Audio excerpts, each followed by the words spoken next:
between the Jets and the Steelers. T.J. Watt and Pittsburgh broke a 2-game losing streak last week to move to 4-2. Now they host Aaron Rodgers and the 2-4 Jets, hoping to end their 3-game losing skid. Ryan Radke and Ross Tucker will call the action on Sunday Night Football. Right here on Sports Radio 810 WHB. All right, gentlemen, this is Emmitt Smith on behalf of Depend, and I've got the perfect play. Run straight to your doctor's office for a life-changing catch. Because when prostate cancer is caught early, it's up to 99% treatable. And one blood test might be all it takes. And now through November, Depend is donating to the Prostate Cancer Foundation for select purchases. Talk about a great play. From September 1st to November 30th, Depend is donating 40 cents to the Prostate Cancer Foundation for Depend Shield Guards Real Fit products purchased in the U.S. 30 seconds. Avoiding Mississippi. Whether you're ordering wings for the game, whipping up a 7-layer dip, or ordering pizza, there's something about football that makes you want to eat. And this football season, Uber Eats has the best deals on game day food. No matter what you're craving, from 2-for-1 pizza to buy one, get one wings, Uber Eats will be dropping new deals each week, all season long. Uber Eats, official on-demand delivery partner of the NFL. Order now. Terms and conditions apply. See app for details. Sports Talk powered by fans. Sports Radio 810 WHB Kansas City. The power of sports.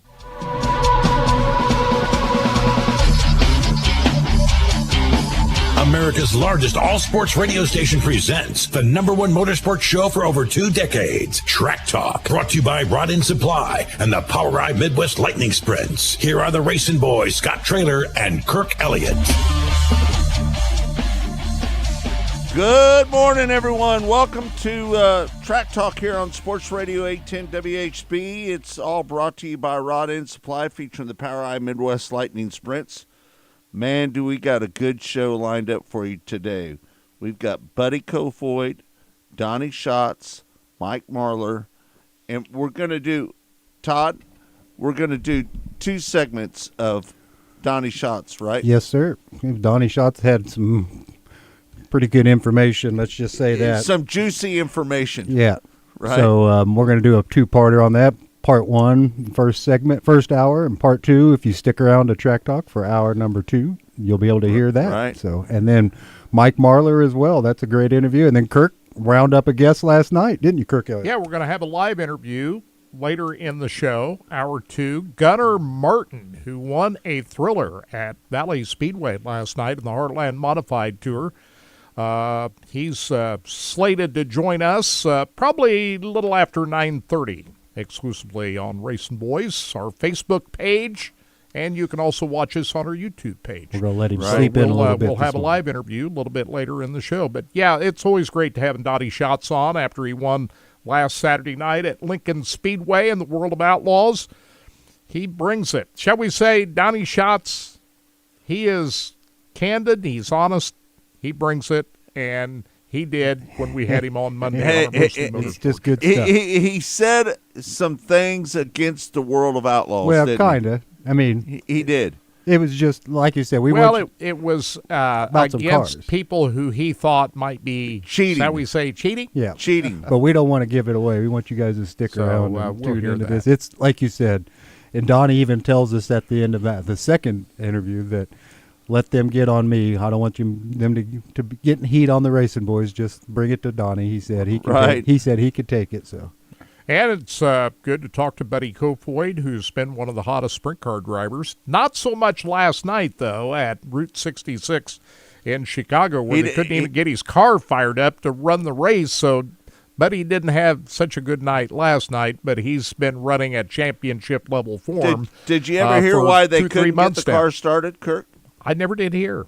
They just couldn't get it fired. They tried 3 or 4 times to get it up and going and couldn't make it happen at the start of that race. So anyway, we talked with Buddy on Monday and tells us why he is such a hot driver. And they'll go at it again tonight at Route 66 Raceway after Aaron Reitzel won a thriller holding off a hard-charging David Gravel at the checkered flag. So we'll talk more about that here in a little bit. And Mike Marlar, you said we're going to have him on the show. Right. He's not had all that great of a year. He's only won 2 races this year. Yeah, his first win was way back in February. And he'd struggled all summer long with that new Skyline team that he's been on. But last Saturday night at Brownstown Speedway in the Jackson 100, he put it all together for a big win. And then I see last night, I didn't see the heat races at Eldora last night, but he won one of the heat races as we get set for the Dirt Track World Championship Kirk, tonight. I want to give a shout-out to Kelly, who's listening in from Central Point, Oregon. Just so you know. That's early. Yeah, that's early up there. What is it, 6 o'clock in the morning listening to us out in Oregon? Right. Welcome. Glad to have you. We've got great followers, don't we, Kirk? Yeah. Huh? We do have great followers. So, out in the West Coast, probably the other big event that's going on this weekend is Trophy Cup at Thunderbolt Speedway out in Tulare. And our friends at the Cushion is carrying the live video of that this weekend, as they have for a number of years. A lot of the money, they raise a lot of charitable money at this event every year at the Trophy Cup, and they pay out a pretty hefty amount of money at this event. Their purse is big, and what I like about the Trophy Cup is they spread it out better than anybody else does, and that makes it where everybody kind of gets a share of the pie, more so than a lot of these events. But last night, Corey Eliason, driving the 83 car, picked up the feature victory in 360 sprint car. This is a 360 event. Right. Dominic Scelzi finished second. Kobe Copeland, Justin Peck, and Landon Brooks rounded out the top five at the night two of the Trophy Cup. And they're going to crown the Trophy Cup champion tonight. And it's not the finale feature winner that wins the Trophy Cup. It's who does the best over the 3 nights that wins the overall Trophy Cup. Right. And so we'll see who does the best over the 3 nights, but it's not necessarily the feature winner of Saturday night. And Justin Peck was the winner of the feature event on Thursday night. And last night it was Corey Eliason. So we'll follow the action there. Kirk, Derek Hagar picked up the win down there at West Memphis, Arkansas. That's a big event for the ASCS Right. 360 sprint cars. Pretty good number of cars down at the ditch. 2 big weekends at the ditch, by the way. Hey. This weekend, ASCS. Next weekend, the World of Outlaws are going to be down there. Kirk, I think the best move that Emmett ever made was selling to the World Racing Group. Do you agree with that? Yes. World Racing Group's done a pretty good job keeping it going, I think. Right. I mean, if you really evaluate the first year Support of the World Racing class. Group with the ASCS, Right. they've done a pretty good job. They've got good car counts at all these events, and they picked up the banner and run with it. So you got to say, the World Racing Group is doing well in its first year with the ASCS, and they're racing for a few more weeks. They're not winding up until the middle of November. They're going to be Right. down at the Creek County Speedway for the Fuzzy Fling down there. I think that's Fuzzy where they're Fall gonna, Fling. Yeah. So Yeah. I think that's where they're going to wind things up. I think I'll run down year. there for that one as well. That'll be a good event. That'll be a major event. So as we look at what Derek Hagar did last night. It looks like his wife is pregnant. Yeah, Just so you know. Congratulations to them. Or have they I already think had so. their baby? Hey, Have they already had their baby? Does Maybe she she's- look pregnant? Maybe she's carrying some laundry. Yeah, I believe she's with child. If I had to, Right. If I had to Haven't go out, had the baby yet. no. But like you said, I wouldn't say it without certainty, but I'm pretty sure by looking She's at pregnant. the photo, unless she's bringing the laundry to the victory lane, Right. Then yeah, Well, they had 57 cars at wow. Riverside last night. Pretty good number of 360 cars, would you say? Kirk, you went to Valley. That's a lot of cars. You went Yeah, to- I'm just going to finish up what happened at the ditch last night. Derek Hagar, Dale Howard, Kyle Jones, Matt Covington, and Landon Britt. the top 5. And, of course, they'll be back at it down there tonight. But, yeah, 57 cars. That's a really good turnout. Yeah, I was out at Valley Speedway last night watching A-Mods, USRA A-Mods in the Heartland Modified Tour. Sheet metal. Yeah, it was a good race. A lot of action out there at Valley Speedway last night, including lap 1 of the first heat when Chad Wheeler spun around and collected 4 or 5 cars, and Dean Willey got up on his side and almost went over, and took a long time to clean it up. And they had another pileup in the A-Main that wasn't quite as serious as the one in the first heat last night. But Tyler Hibner looked like he was on his way to victory last night, but Gunnar Martin had other ideas and made a pass on Hibner. And we're going to get in Gunnar. the final lap. We're going to get Gunnar on a little bit later in the show, right? Yeah, we'll be anxious to hear how Gunnar was able to pull that off last night. That's a Rick Beebe car, by the way. Rick brought out a brand-new race car last night. He didn't drive it. Tyler Davis drove his number 22B car, which is a brand-new race car. And he ended up, I think, with a 6th-place finish last night. So Rick Beebe Racing doing very well last night. Rick was a team owner. He wasn't driving the race cars, but his drivers did very well last night, a 1st and a 6th-place finish. Kirk, they had a good car count out there last night, too. 34 cars, right? 32. 32? 32 race cars last night. So that was good turnout. Good show, a lot of action out there. The track was really heavy last night, and that happens this time of the year in October. You don't have to put a lot of water on a racetrack in October. Right. But it was a little bumpy, had some, what do they use the word, character? Yeah. In a couple of spots up there. And that might have caused Chad Wheeler to go around. You know what was ironic about that first heat wreck?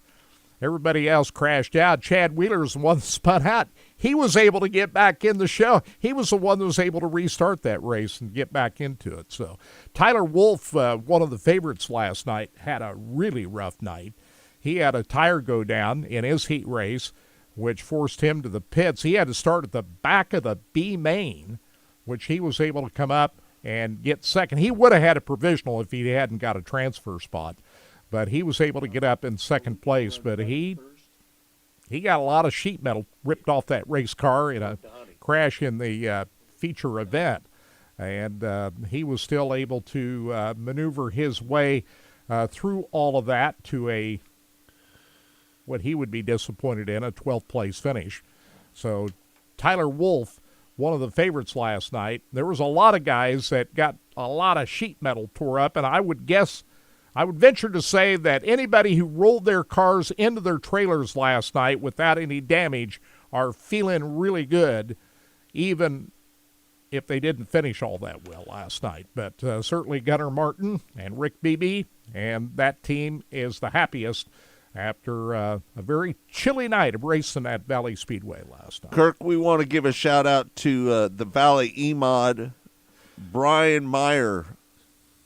He ended up winning that B-Mod feature. They had 13 E-Mods last night. So, but 32 A-Mods, and tonight they're going to be up at I-35 Speedway. And next weekend, we need to mention this, the USMTS will be wrapping up its season at Lakeside on Friday night and Saturday night at 81 Speedway to wrap up the season. Kirk, how'd your nephew do? He ended up in 13th. He had a good starting spot. Dennis Elliott, we're talking about. He started inside the second row. He started third. Why did he fade to 15th? He tells me after the races last night, that's got a little rough. I don't know if I've got it anymore. He said, I said, Dennis, you got it. He just hadn't been in the A-Mod all that much this year. He hadn't been in that car. He's been driving a stock car 4 or 5 times this year. He's been driving a stock car most of the time. Right.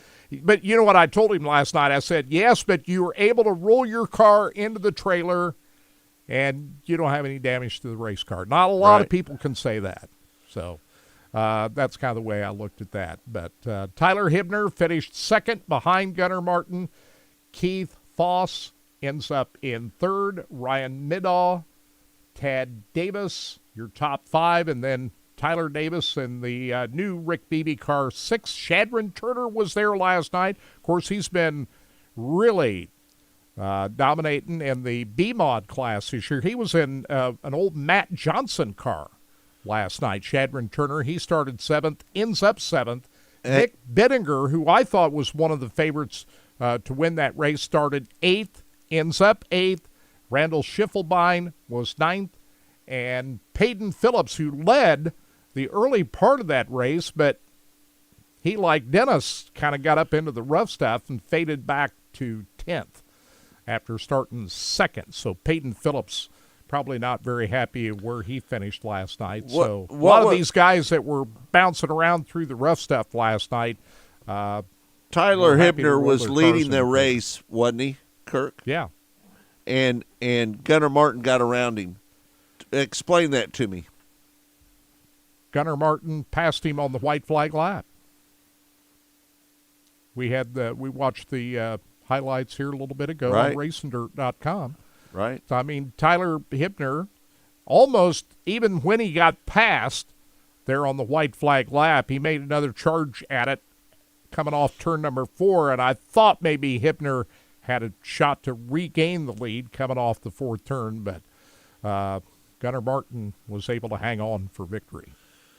But it looked like with about 5 laps to go, it was Tyler Hibner's race to lose. So. Right. So big win for Gunnar Martin, and again we'll try to get him on the air a little bit later on in the show. Right. Late models, big weekend for dirt late models at Eldora Speedway. It is the Dirt Track World Championship, and we determine who the champion is going to be of the Lucas Oil Dirt. They only Late ran Model heat Series races tonight. last night, didn't they? All they had was heat races last night.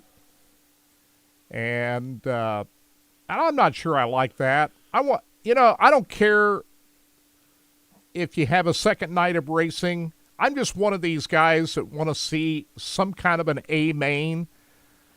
I don't like to go to a racetrack and just see heat races. I want to see an A feature, but that's just me. Right. Anyway, it was preliminary races last night. They had 6 heat races. Tim McCready, Ricky Thornton Jr., Jonathan Davenport, Mason Ziegler, Dalton Wilson, and Mike Marlar all won heat races last night. And so the field of the first 9 rows are set for tonight's Dirt Track World Championships 100-lap race. It'll be Tim McCready and Mason Ziegler on the front row. Ricky Thornton Jr. and Jordan Kohler is on row 2. Then it's Jonathan Davenport, Mike Marlar, Dalton Wilson and Dale McDowell, Carson Ferguson and Drake Troutman, Josh Rice and Brian Shirley, Max Blair and Bobby Pierce. He has to come from 14th. James Rice and Ryan Guston, Hudson O'Neill, and Devin Moran. Now you ask yourself, okay, where is Ricky Thornton Jr. in the mix? He is the points leader right now by 50 points. Getting ready to nail down that championship. He's got a little bit of work to do to nail down that championship tonight. I'm looking at the rundown for tonight's feature event. He's be starting 3rd in tonight's feature event. 100-lap race. That's a pretty good spot for RTJ to try to nail down that championship at a racetrack. He's typically not been one of his best. But starting third in the 100-lap A feature, you still got to favor RTJ, but Eldora Speedway's not treated Ricky Thornton Jr. all that well over the years, so I don't think it's set in stone. We'll see. I think the one guy that you always got to look at Eldora Speedway is Jonathan Davenport, who who wins most of the big money events, and I'm sure he's got the same race car that he specializes at Eldora Speedway. He brought that out last week, even though it wasn't at Eldora Speedway. He brought that race car out last week at Brownstown. But Jonathan Davenport has to be the favorite. But will it be enough to overcome the 50-point lead that Ricky Thornton Jr. has right now? It's going to be fun to watch. Right. We'll see what happens. Tim McCready is pretty much out of the picture right now. All right. They had four guys that are, racing for the championship right now. But if you look at the standings, Tim McCready is the fourth guy in this mix, and he's out of it. He's 165 points out. Jonathan Davenport and Devin Moran are tied 50 points back of RTJ. So that's where we're at heading into tonight. All right, folks, we're going to take a break right here on Sports Radio 810 WHB. And it's all brought to you by Rod End Supply, featuring the POWRi Midwest Lightning Sprints. When we come back, an interview that we did with Donnie Schatz on Monday on Mostly Motorsports, and we're going to replay that interview for you coming up next right here on Track Talk.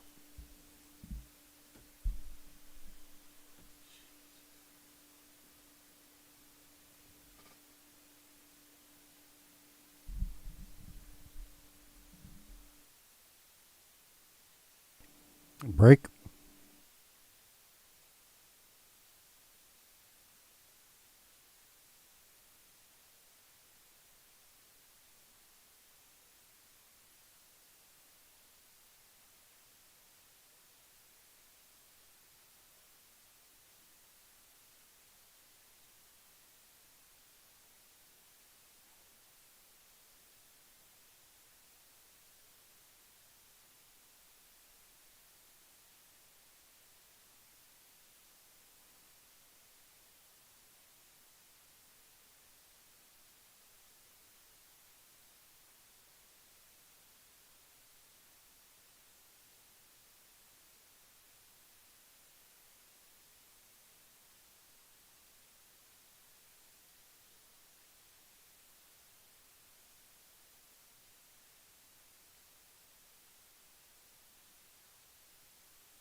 Track Talk. Rod End Supply is involved with a variety of motorsports as well as industrial applications with many different types of products. Since 1989, Rod End Supply has provided superior products priced competitively. Whether you're racing at the circle track or drag strip, rock climbing, or going off-road, Rod End Supply has an assortment of rod ends, radius rods, and specialty products to keep your equipment moving. Rod End Supply's experienced staff is ready and willing to help you with your needs. Their promise is to continue to provide a superior product with superior service so you can stay in front of the field no matter.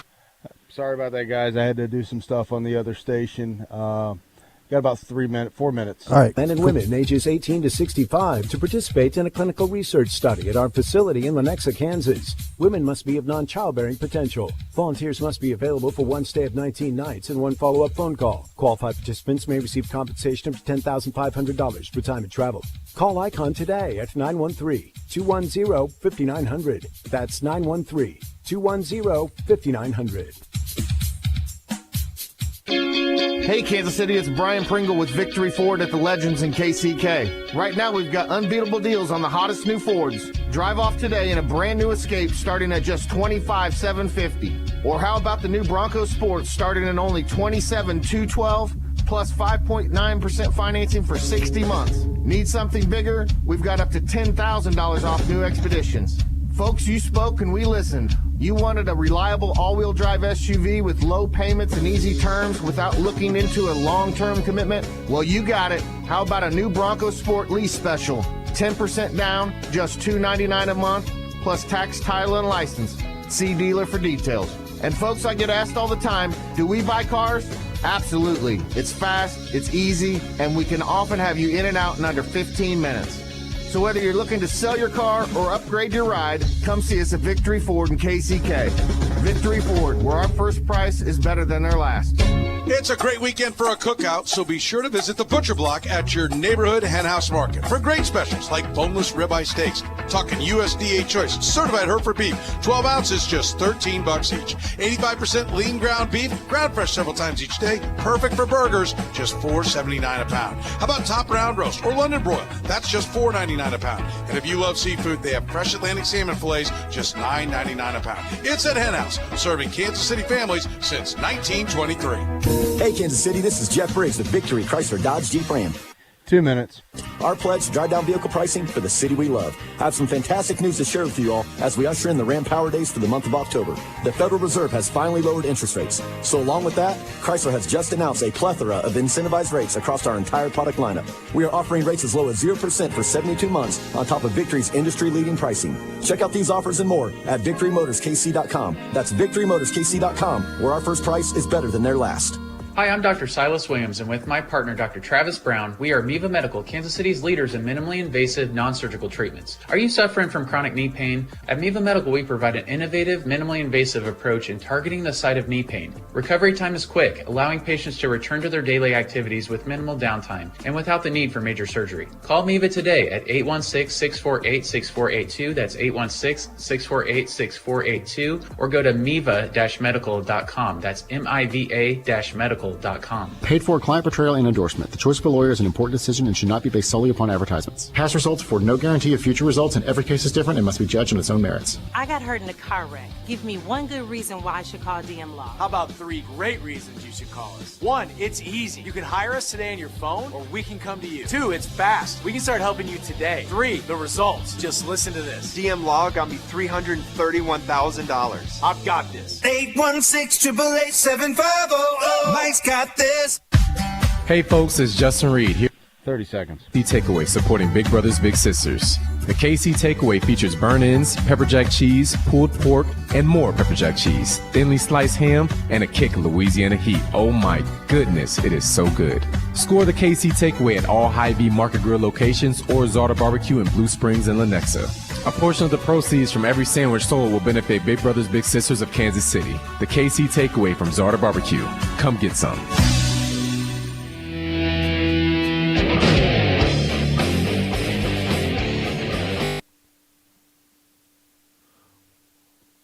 Welcome back to Sports Radio 810 WHB.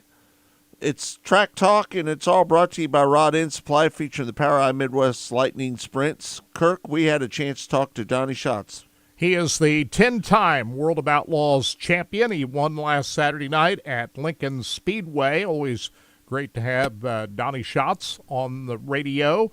His first win since August. He had won at the Jackson Nationals after probably a disappointing Knoxville Nationals this year. But on Monday's Mostly Motorsports show, we spoke with Donnie Schatz, and here's a little bit of that conversation. We're going to have 2 parts of it, by the way. Here's part 1. That was a thrilling victory for you the other night. Unfortunately, Sheldon had a problem, and he kind of bit the dust a little bit. Yeah, it was definitely a good win. I mean, the last month hadn't been very good. Knoxville wasn't very good. We just hadn't seemed to get the finishes where we need to be, and kind of dug ourselves a big hole. So it feels good to, get a win at a place that's extremely tough. Lincoln's always one that, in the past, it's based off your pill draw, where you go out, unless you're extremely, extremely good, and that hasn't really been us. So, yeah, it was good to do that. Unfortunately for Sheldon, that's the way it goes some days.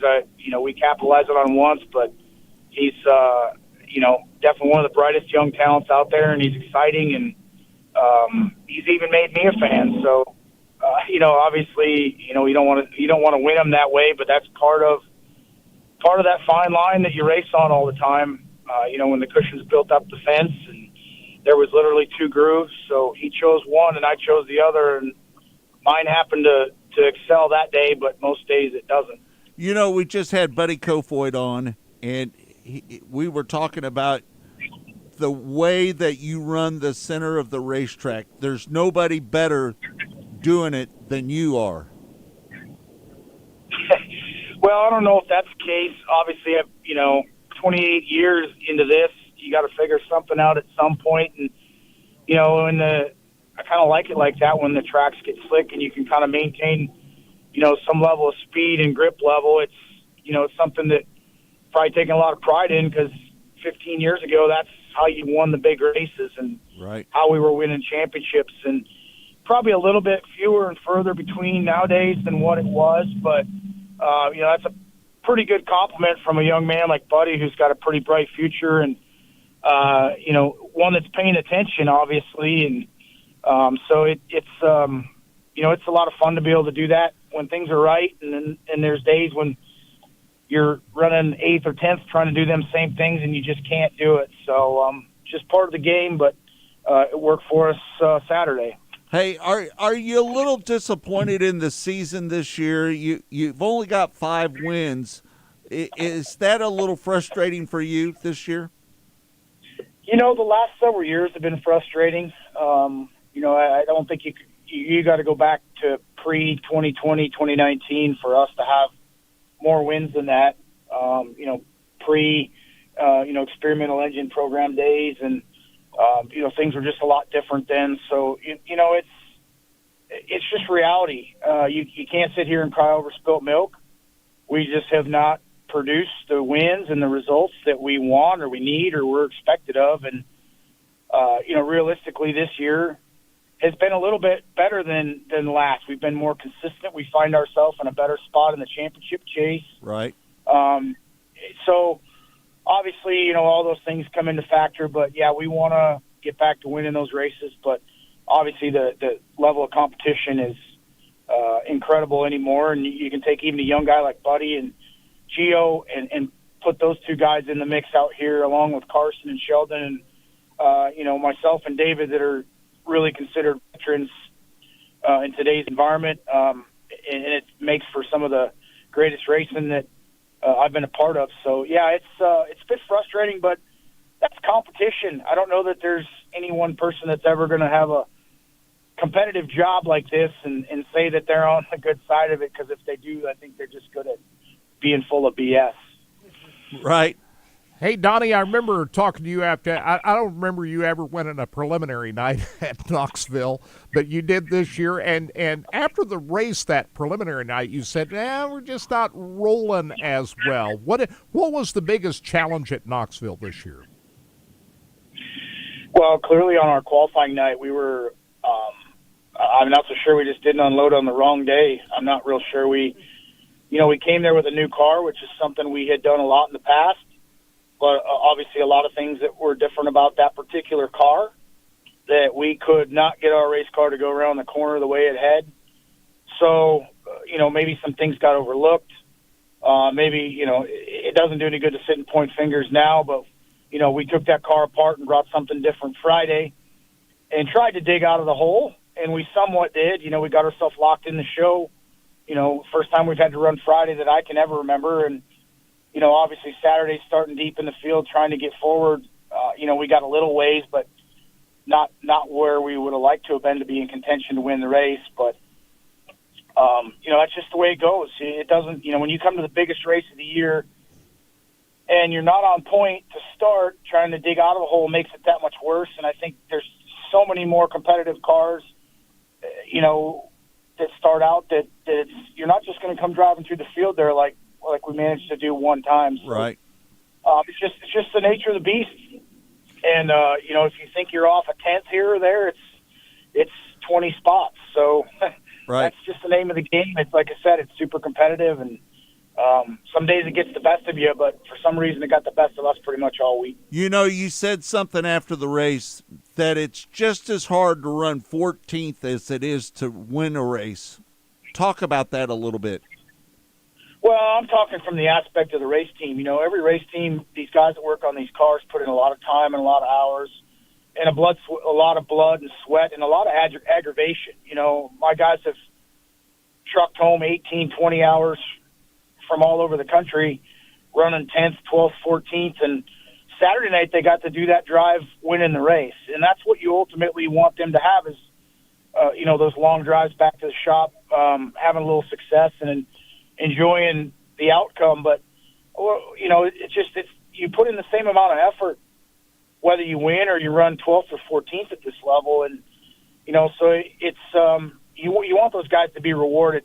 As a driver, you get in every night and you do everything you can, and it doesn't do you any good to go home hanging your head because as a driver, you put that effort in each and every day the same, and you know, there's nights that it works out like it did for us Saturday, and there's 20 previous Saturdays before that didn't. So, you know, you learn how to deal with those emotions and how to just kind of park what happened that night, whether it's a win or loss, behind you, and really try to keep your race team guys motivated and excelling, and just keep them more upbeat. But as many good teams as there are, right, as many guys are out there, it's a tough thing to do.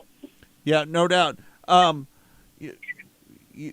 When you added fuel to your car, did that change the dynamics of your car a little bit? You know, I was a little concerned about adding fuel. We've worked really hard at the cars getting better as the race goes on when the fuel comes off, because that's kind of what we've been lacking for quite some time. So that was the case the other night. My car got better as the race went on, and when they put fuel in, I was like, oh, now we're going to have to start over. But, you know, there was only 10 laps left. You know, I think we put 5 gallons in. I'm not even sure where we were at fuel count-wise, but I guess it's better for the series to be safe than sorry on that with all the yellows and reds we had. So it didn't change much. We didn't make many changes, but my car felt just as good, you know, once we went back going. But, you know, you just never know if that's because you're out front, you're in clean air. I mean, after the race, they told me I put a straightaway on Carson. So, you know, obviously the car was extremely well and balanced and doing everything it needed to do. So it didn't change a whole lot by putting fuel in that night. What'd you guys do between Williams Grove and Lincoln? Williams Grove Speedway, you've mastered that track about as well as any of them over the years. You got about as many, if not more, National Open wins than anybody at Williams Grove Speedway. What was the biggest difference in the way you performed at Williams Grove and then taking it down the road to Lincoln Speedway the next week? Well, we weren't really that bad at Williams Grove. We got nothing to show for it. You know, obviously that first night that we got fogged out, we made that race up, and we came from 15th to 5th, and we were better than a 5th place car, but, you know, it was a short race. You know, the big night, we were starting at about the same spot and got drove over on the start and had to come to the work area, and then, you know, went back out 28th and, you know, motored our way up through there until, you know, the track really started to slow down at the end, and we started to fade a little bit, and then all the guys with the chemically altered tires and digital ignition started going by. So I don't know that we had I don't know where we ended up, 11th or 12th or something, but man, when you take a look at that, going back out 28th or 27th and trying to come back, it's not easy to do, especially at Williams Grove. The racing is not it's not as like back in the day, 20 years ago, you could see a guy come from deep in the field and do that if the yellows fell right and you had, you know, reds at a certain time and this and that, and you got a chance to tune on your car a little bit. But you just don't have those it's just not as prevalent as what it once was. Everybody's got such good stuff, and you know, everybody's kind of on a pretty balanced playing field, so it makes it pretty tough to come through the field like we'd like to, or what our imaginations would tell us we want to. Hey, Kirk. Or what he's used to doing. Donnie Schatz was used to charging up through the field back in the day. Donnie Schatz, we're going to play a second interview in hour number 2, and he gets a little bit, he gets up on the wheel a little bit about people cheating, doesn't he? Yeah, he doesn't think maybe they're not checking close enough on doping tires and traction control and the like. You know, my comeback to that is it's hard to catch people using traction control. I can't remember the last time I heard of someone actually caught with traction control. It's gotten so sophisticated right now. But doping tires, we've seen more of that. Of course, Jake Buback getting disqualified at the Jesse Hockett Daniel McMillan Memorial. I've been saying it for years that the World of Outlaws, just about everybody that runs in the World of Outlaws and I'm not going to exclude Donnie Schatz from this as well. I'm going to say that most people run traction control. In some form or fashion. Some form or fashion, right. Why do you say that? How do you know that? How do you know what they're doing? Well, all I know is whenever you see somebody go through the middle of the racetrack,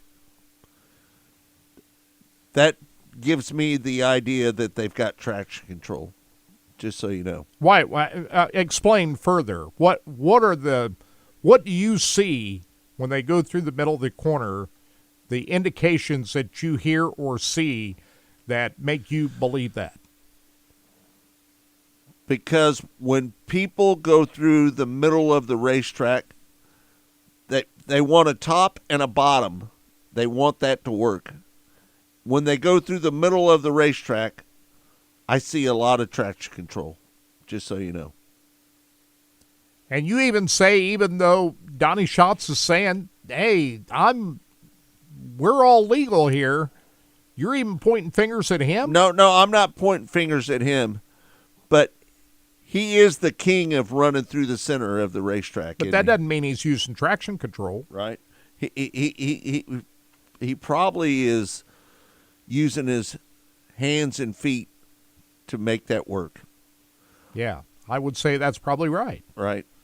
I don't know. It's hard to know who all uses these devices and who doesn't.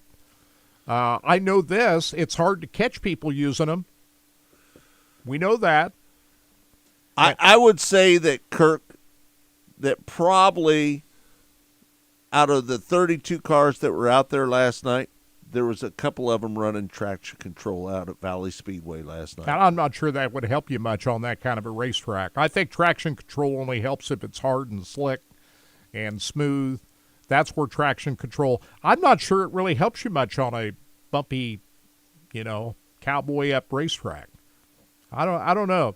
I don't think traction control is the end all be all on a certain type of track surface. I think it could help you out.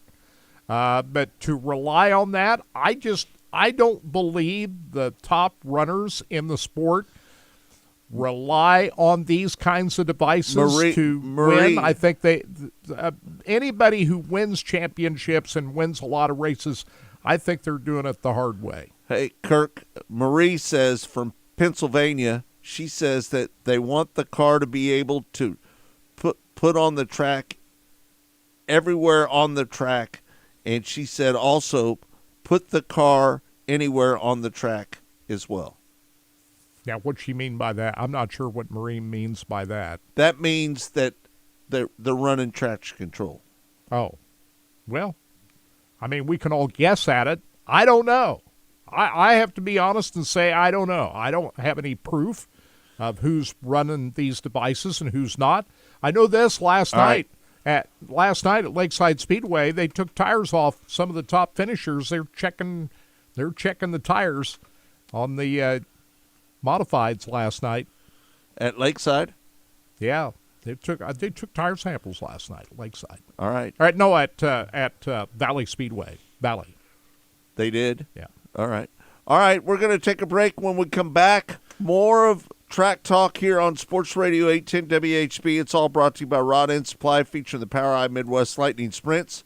When we come back, Buddy Kofoid is going to join us next here on Sports Radio 810 WHB. Hey, this is Larry the Cable Guy, and you're listening to Racing Boys, and if you ain't listening to them, you get out of the country because you're a communist. I love the Racing Boys. Like Mater says, they make me happier than a tornado in a trailer park. Get her done! Rod End Supply is involved with a variety of motor... 3 minutes, gentlemen. With many different types of products. Since 1989, Rod End Supply has provided superior products priced competitively. Whether you're racing at the circle track or drag strip, rock climbing, or going off-road, Rod End Supply has an assortment of rod ends, radius rods, and specialty products to keep your equipment moving. Rod End Supply's experienced staff is ready and willing to help you with your needs. Their promise is to continue to provide a superior product with superior service so you can stay in front of the field no matter what it is. To learn more, go to rodendsupply.com. Icon is seeking healthy, non-smoking men and women ages 18 to 65 to participate in a clinical research study at our facility in Lenexa, Kansas. Volunteers must be available for one stay of 4 nights and 6 outpatient visits. Qualified participants may receive compensation up to $6,050 for time and travel. Call ICON today at 913-210-5900. That's 913-210-5900. October is a critical time to check your home's windows. If yours are cracked or leaking and won't open or stay open, then it's time to call the pros at Window Nation. Do you know how long this last segment is? Because we have to be out by 56. By 56, No yeah, we're interest fine. And no payments for 24 months. With proven quality it's and only about service, 5 it's minutes. no wonder thousands have trusted Window Nation. Don't miss out. Call 866-90-NATION or visit windownation.com to schedule your free 90 seconds. Your Jayhawks are back in action at GEHA Field at Arrowhead Stadium on Saturday, October 19th for a homecoming matchup against the Houston Cougars. Be sure to support the Jayhawks in Kansas City and fill the stands with crimson and blue. To purchase tickets today, visit KUathletics.com or call 800-34-HAWKS. That's 800-34-HAWKS. Friday Night Lights, college game days, and of course Red Sundays are here. And nothing goes better with football than Joe's KC Barbecue. Joe's Championship Barbecue is perfect for your tailgate or watch party. Joe's smoked brisket, pulled pork, and burnt-ends are available by the pound and teamed up with their great size makes for a game-winning meal. Download the app and order online for easy curbside pickup at any one of their 3 metro locations in Olathe, Leawood, or the original gas station in KCK, and tell them SSJ sent you. Fall into savings this month at Big O Tires. Now through November 3rd, save up to $120 instantly on select sets of tires and score rebate savings on brakes and struts. Plus, Big O Tires offers expert services on brakes, alignments, oil changes, and more. No matter what kind of service your vehicle needs, Big O Tires has got you covered. They also have flexible financing options, including 12 months, no interest for qualified buyers. Visit one of their locally owned locations today. Make an appointment right now at BigOTires.com. Big O Tires, the team you trust.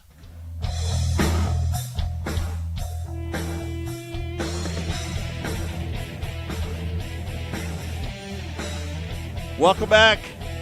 It's Track Talk here on Sports Radio 810 WHB. Kirk, we had a chance to talk to Buddy Kofoid. We did. He's been one of the hottest sprint car drivers in the country over the last 2 or 3 months. A number of top 3 podium finishes this year. I think I counted 11 top 3 finishes over the last couple of months. And his biggest win was the High Bank Nationals up at Houston Speedway here over the Labor Day weekend. He's had a great 2-3 week stretch out in California, his home area. And last night, not so good. Had trouble getting the car fired off at the start of the feature event, but prior to this, we spoke with Buddy Kofoid on Monday about his run with the Roth Motorsports number 83. And here is part 1 of that conversation. We'll hear a little bit more in hour 2.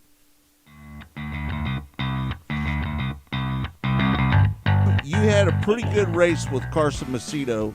That was a pretty thrilling race for second place, wasn't it? Yeah, no, it was good. I felt pretty good that whole night. If Lincoln's a track, I feel like that's been pretty good to me in a place I've had speed at, but it's at the same time it's kind of a place that I struggle actually to feel, almost 100% comfortable at compared to most other places we go to, just because of the shape and the way the banking shelves off or falls off, or the way it comes back into the straightaway. But so I didn't really feel stellar most of the night, but I feel like if we have nights like that where we can still run podium or be in contention at times and not feel as good as I think we could or I could, I feel like that just kind of speaks volumes to my Roth team and their capabilities.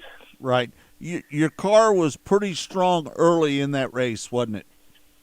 Yeah, no, it was. I think Sheldon, to be honest, was the class of the field. I think the only reason I got to the lead that first lap or two was I went into the corner with the intention of hitting the bottom no matter what, and I feel like the bottom did take off better on the starts and restarts, and was able to get under second down the straightaway. And then I think Sheldon just slipped up off the bottom, and I was able to get the lead back, or get the lead from him.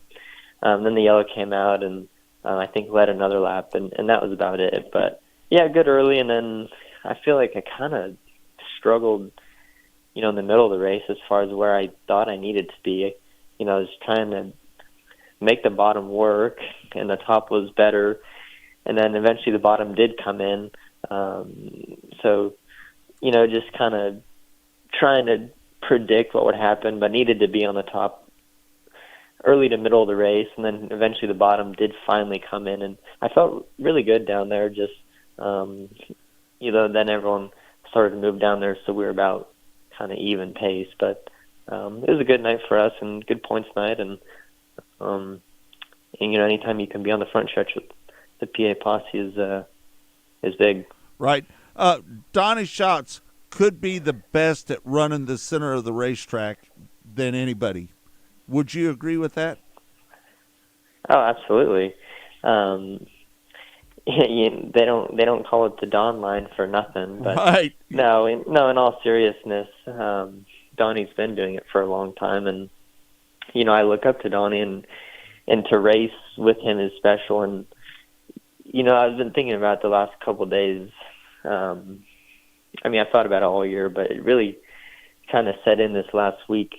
Racing with the Outlaws full time, I feel like, is the most I've ever noticed my own improvement as a driver, and that's just because of racing with them, I think. And having a good crew that gives you a good car, and that can help you learn too, and increase your learning curve.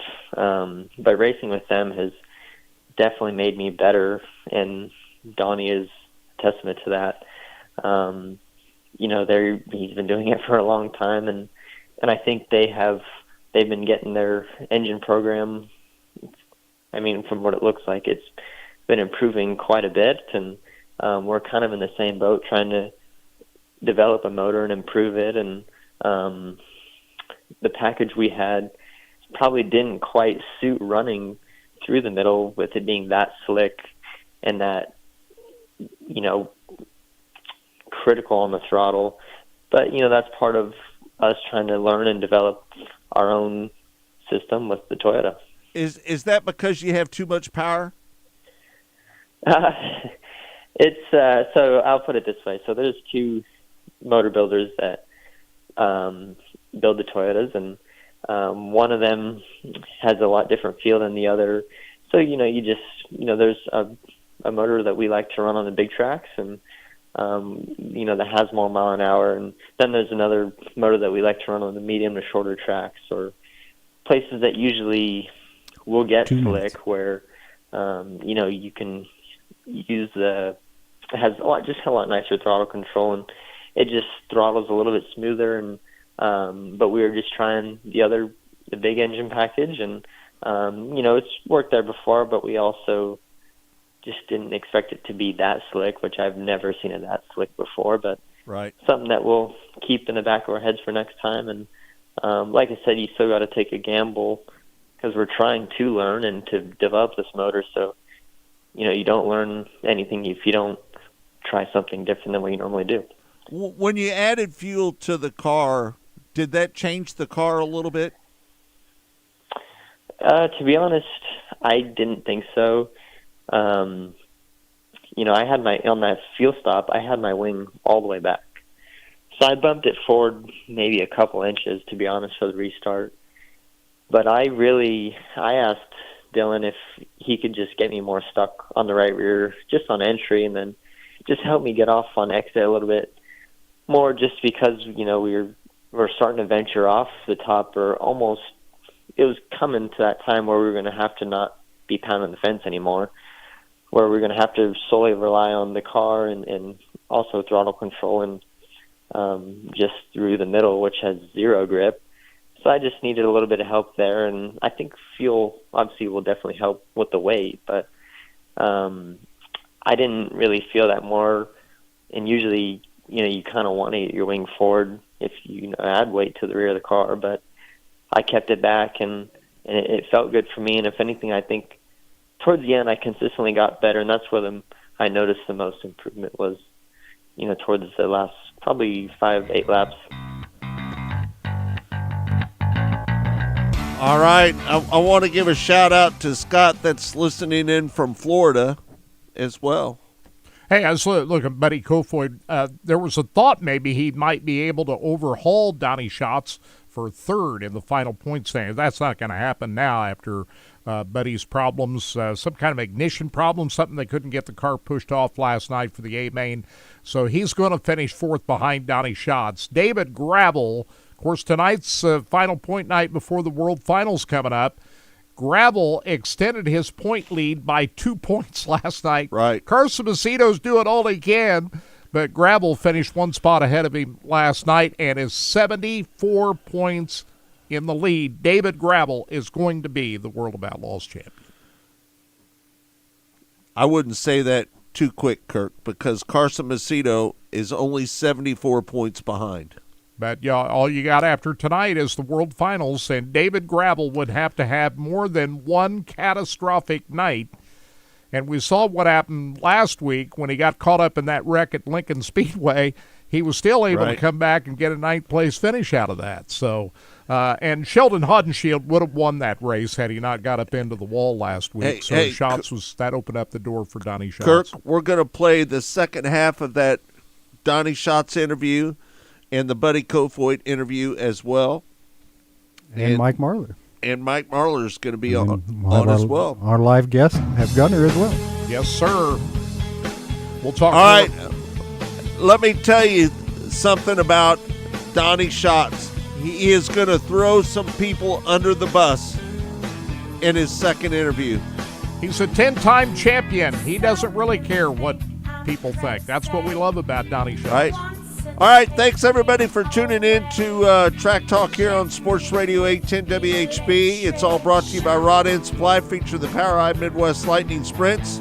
Hour number 2, Donnie Schatz, Mike Marlar, and Buddy Kofoid as well.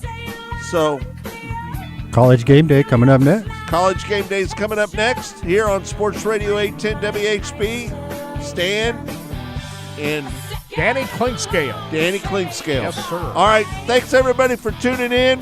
We'll see you next week right here on Track Talk. Rod End Supply is involved with a variety of motorsports as well as industrial applications with many different types of products. Since 1989, Rod End Supply has provided superior products priced competitively, whether you're racing at the circle track or... All right, we'll see you next week. Yep, good stuff, brother. Appreciate it. Rod End's Radius Rods and specialty products to keep your equipment moving.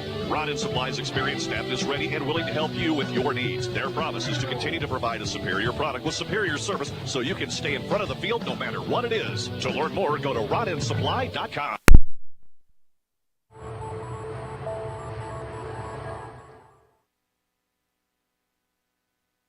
Rod End Supply is involved with a variety of motorsports as well as industrial applications with many different types of products. Since 1989, Rod End Supply has provided superior products priced competitively. Whether you're racing at the circle track or drag strip, rock climbing, or going off-road, Rod End Supply has an assortment of Rod End's Radius Rods and specialty products to keep your equipment moving. Rod End Supply's experienced staff is ready and willing to help you with your needs. Their promise is to continue to provide a superior product with superior service so you can stay in front of the field no matter what it is. To learn more, go to rodendsupply.com. Spirit Specialty Sportswear in-house. We do all of the screen printing, all the embroidery. We do some vinyl. The other add specialty items like your pens, magnets, notepads, calendars. You can actually buy that, build your business to make it larger.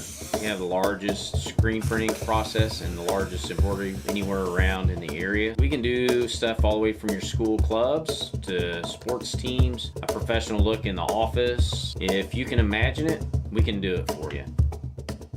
From the circle track to the drag strip to off-road racing, Rod End Supply has been keeping their customers at the front of the field since 1989. Whether you need rod ends, tubular rods, or specialty products, Bob Douglas and his Rod End Supply staff are always ready to help you with your needs. You can visit them on the web at rodendsupply.com or call them at 800-284-2902. That's 800-284-2902. Rod End Supply, keeping you at the front of the field.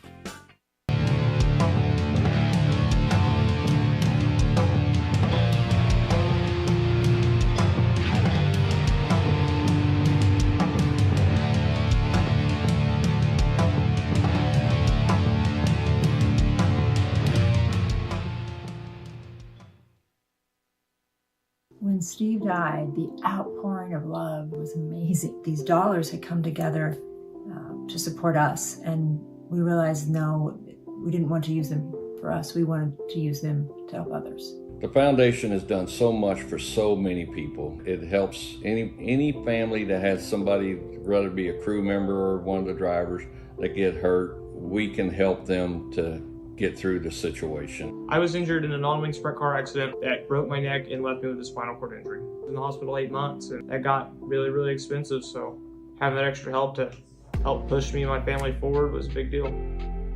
Yes, Steve's death is the reason the foundation exists, but it's Steve's life, and it's the lives of racers everywhere, is the reason we're able to do the work we do.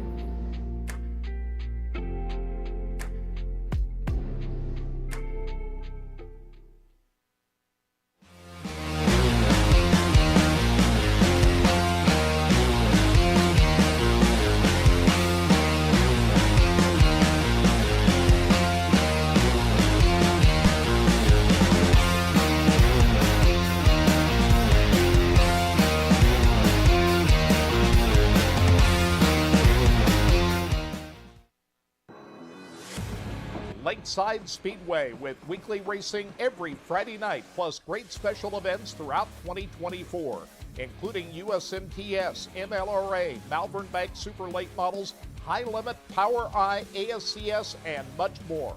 For complete schedule and information, it's lakesidespeedway.net. For the best coverage in dirt track racing, go to racinboys.com. Race fans, the National Sprint Car Hall of Fame and Museum is open 7 days a week, year-round, for you to come in and check out all of the wonderful race cars on display in the museum. And our online store at sprintcarstuff.com is open 24 hours a day for you to check out everything that we have in stock for sprint car fans. Whether it's for a birthday, anniversary, or Christmas, sprintcarstuff.com has it all. That's at the National Sprint Car Hall of Fame and Museum in Knoxville. Go harder, faster, stronger with Rod End Supply. Whether you are running industrial, farming equipment, or a race car, Rod End Supply has the assortment of rod ends, radius rods, and specialty products that will help you lead the field in performance. Our superior design means our rod ends last longer and perform better, giving you the edge on the track and saving you money. Contact Rod End Supply or order online today at rodendsupply.com. We don't just sell them, we race them. rodendsupply.com. Serving the racing community for over 30 years.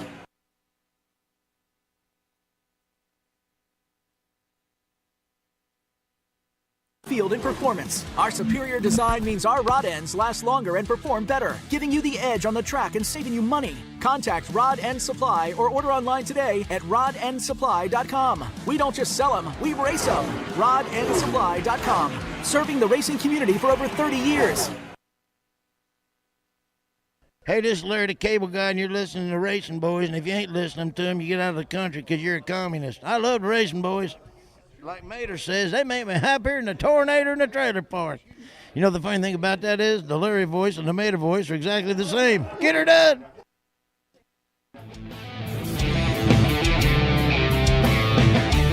It's time for America's most unique motorsports show, Track Talk, brought to you by Rod End Supply and the Power Ride Midwest Lightning Sprints. Here are the Racing Boys, Scott Traylor and Kirk Elliott.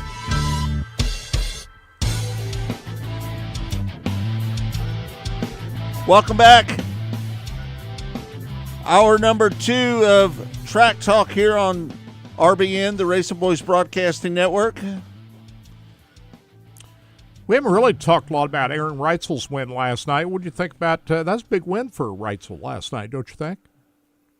At a track he's undefeated at, Route 66 Raceway. He's been there 3 or 4 times and never lost at that racetrack. He beat a lot of great people. David Gravel gave him a run on that last lap. Did you think Gravel was going to get him there at the end? I did. Yeah, it sure looked like. Well, Reutzel did a good job of holding him off up right there. So big win for the Ridge and Sons Motorsports. Let me say this about Aaron Reutzel. Aaron Reutzel might be one of the most underrated drivers out there in America. Do you agree with that? I think so. And, he's course, we remember that situation a few years ago when he was driving for Roth Motorsports, and they got. We won't go into all the details of that, but that wasn't good for Aaron. Right. You know, they were. He was caught, you know, putting stickers on things that try to cover up stuff, and you know, it didn't work out good for Aaron as a full-time member on that Outlaw Tour with Roth Motorsports. So he had to kind of take a step back in his career, but he's built it back up. Now, I think he's building it back up to a level that he once had, and I think that he can get back there now with what he has been doing. He's spent a lot of time racing up at Knoxville and staying pretty close to home. And really, he said it himself, he wanted more family time, wanted to be around his family a lot more. Yep. And that's important to him. And now with Corey Eliason out of that, he's got a pretty big family now. Yeah, he's the number one guy on the Ridge and Sons team now, and I think they're going to step it up in 2025. And this gives Reitzel a big boost forward into next year, and I see him playing at a bigger level than he was last year. So certainly a big boost to Aaron Reitzel to pick up that victory last night. Now we see tonight if he can keep his string undefeated at the Route 66 Raceway by sweeping the weekend. He's certainly got a fast enough race car. I expect him to start up towards the front again tonight, and he just might do it again tonight. So we'll see what happens. Frog, we're going to talk about traction control with Donnie Schatz here in just a little bit, just so you know. Before we get into part two of Donnie Schatz, just want to remind everybody about the National Sprint Car Hall of Fame and Museum. We've got the giveaways, the sweepstakes going on. The first one, we'll talk about the Corvette here in just a minute, but the Sprint Car giveaway will be 2 days before Christmas this year, December 23rd.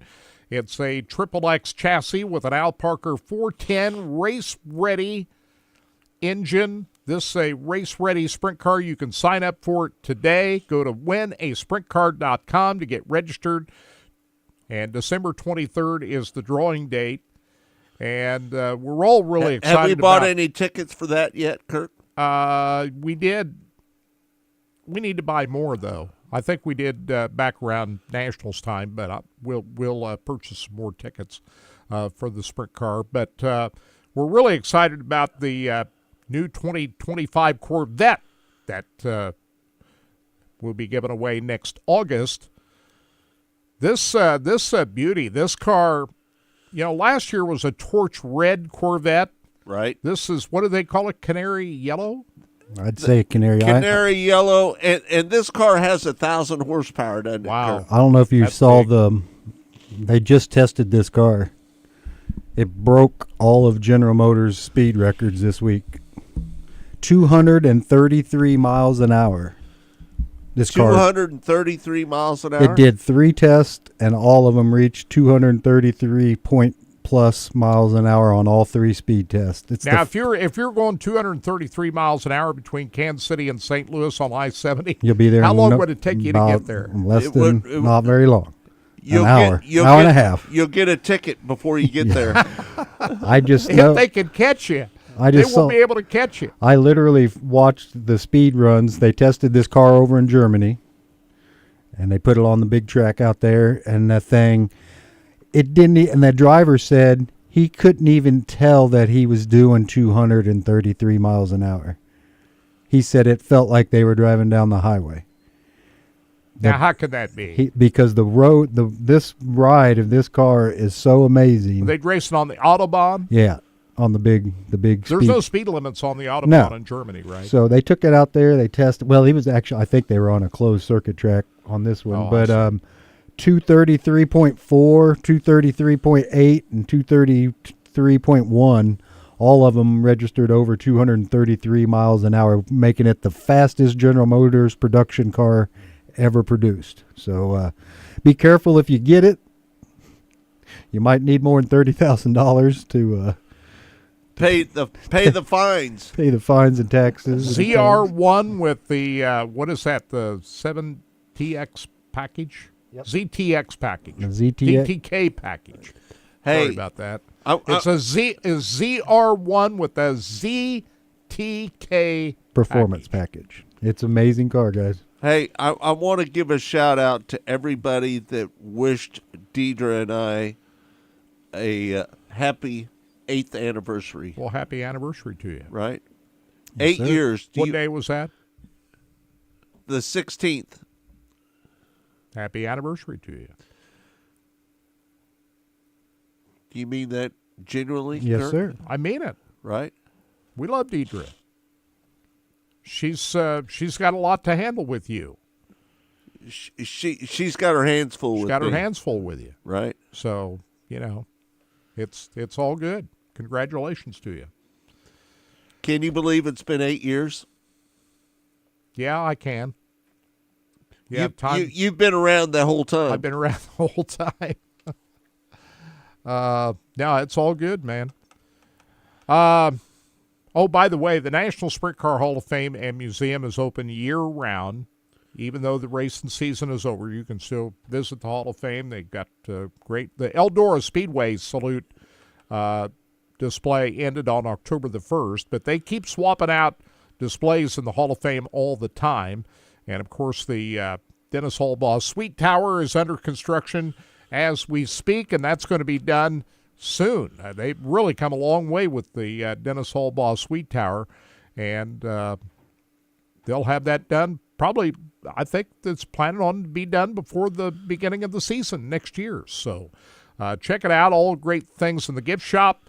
If you're looking at early Christmas, and, we get close to Halloween, that people start thinking about getting Christmas presents, you can do that by going to sprintcarstuff.com. Check out everything they've got up at the gift shop at the National Sprint Car Hall of Fame and Museum. Hey, Kirk, let's do the Donnie Schatz interview. Let's do it. Here he goes talking about traction control and what the term that he used was digital. He was saying that there's some cheating going on in the world of outlaws. So in this interview, like I said, we cut it short. It was a really great interview, 20 minutes total, 21 minutes. I think we had Donnie on. So we had him quite a while. Only thing I cut out was our formalities at the beginning and end and stuff like that. We picked this up with one more question before we get into before Kirk addresses what Donnie talked about in the first one. So there's one more question, and then it goes right into the Donnie Schatz where he talks about where he's addressing, and Kirk, brings it back up and says, and so just like I said, it doesn't come right out. There's one question before, but yes, the reason why we broke this up is I didn't want people to miss this part of this interview, and secondly, if you go back and listen to the Mostly Motorsports actual podcast, you'll get the whole thing in its entirety all the way straight through. So this just gives you a little sample there. So here we go. Part 2 of the 10-time World of Outlaw champion, Donnie Schatz from Monday's Mostly Motorsports show.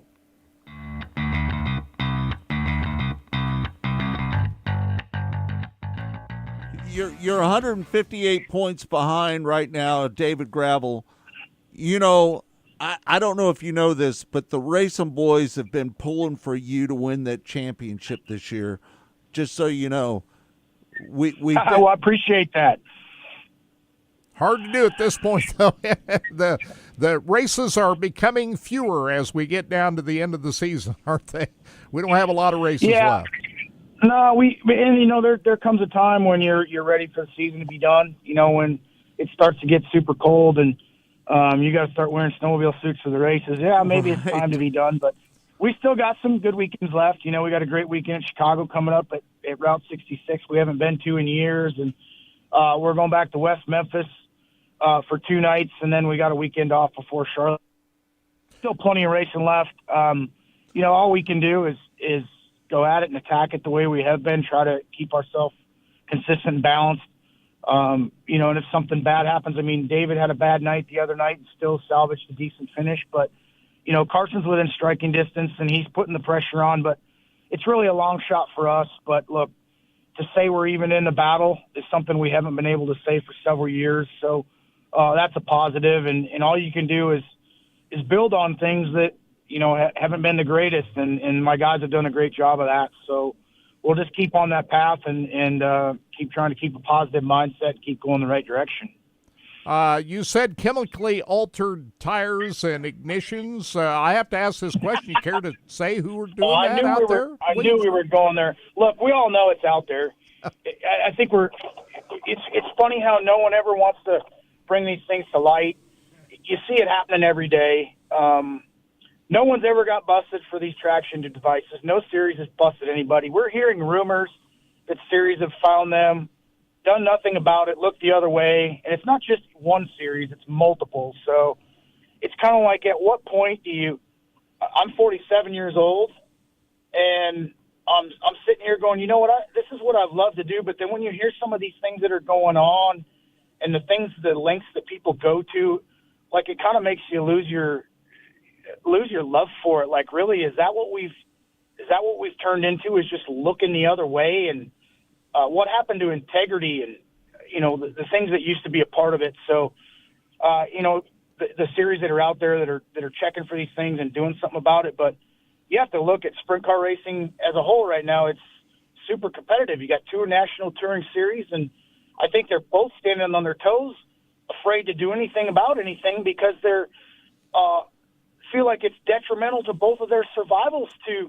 not do anything to anyone. So does that mean that we're really in a great spot? Not in my eyes, but I guess you can have the opinion and look at me like maybe I'm just too old school and it's time for me to go. And you're allowed to have that opinion, but I'm allowed my opinion too. And I don't think anybody's invested as much time and blood and sweat and tears as I have. So I just hope we don't get going down the wrong path and start making some of these things common nature and just continue to look the other way, because a lot of money changes hands for these teams, and a lot of car owners spend a lot of money to do this. And this isn't, I think the one thing everyone overlooks is this sport is a 100% expendable income, whether you race on a national level or a local level. There isn't people that are making a grand living doing this. There's money changing hands, and it's coming out of the pockets of people with expendable income.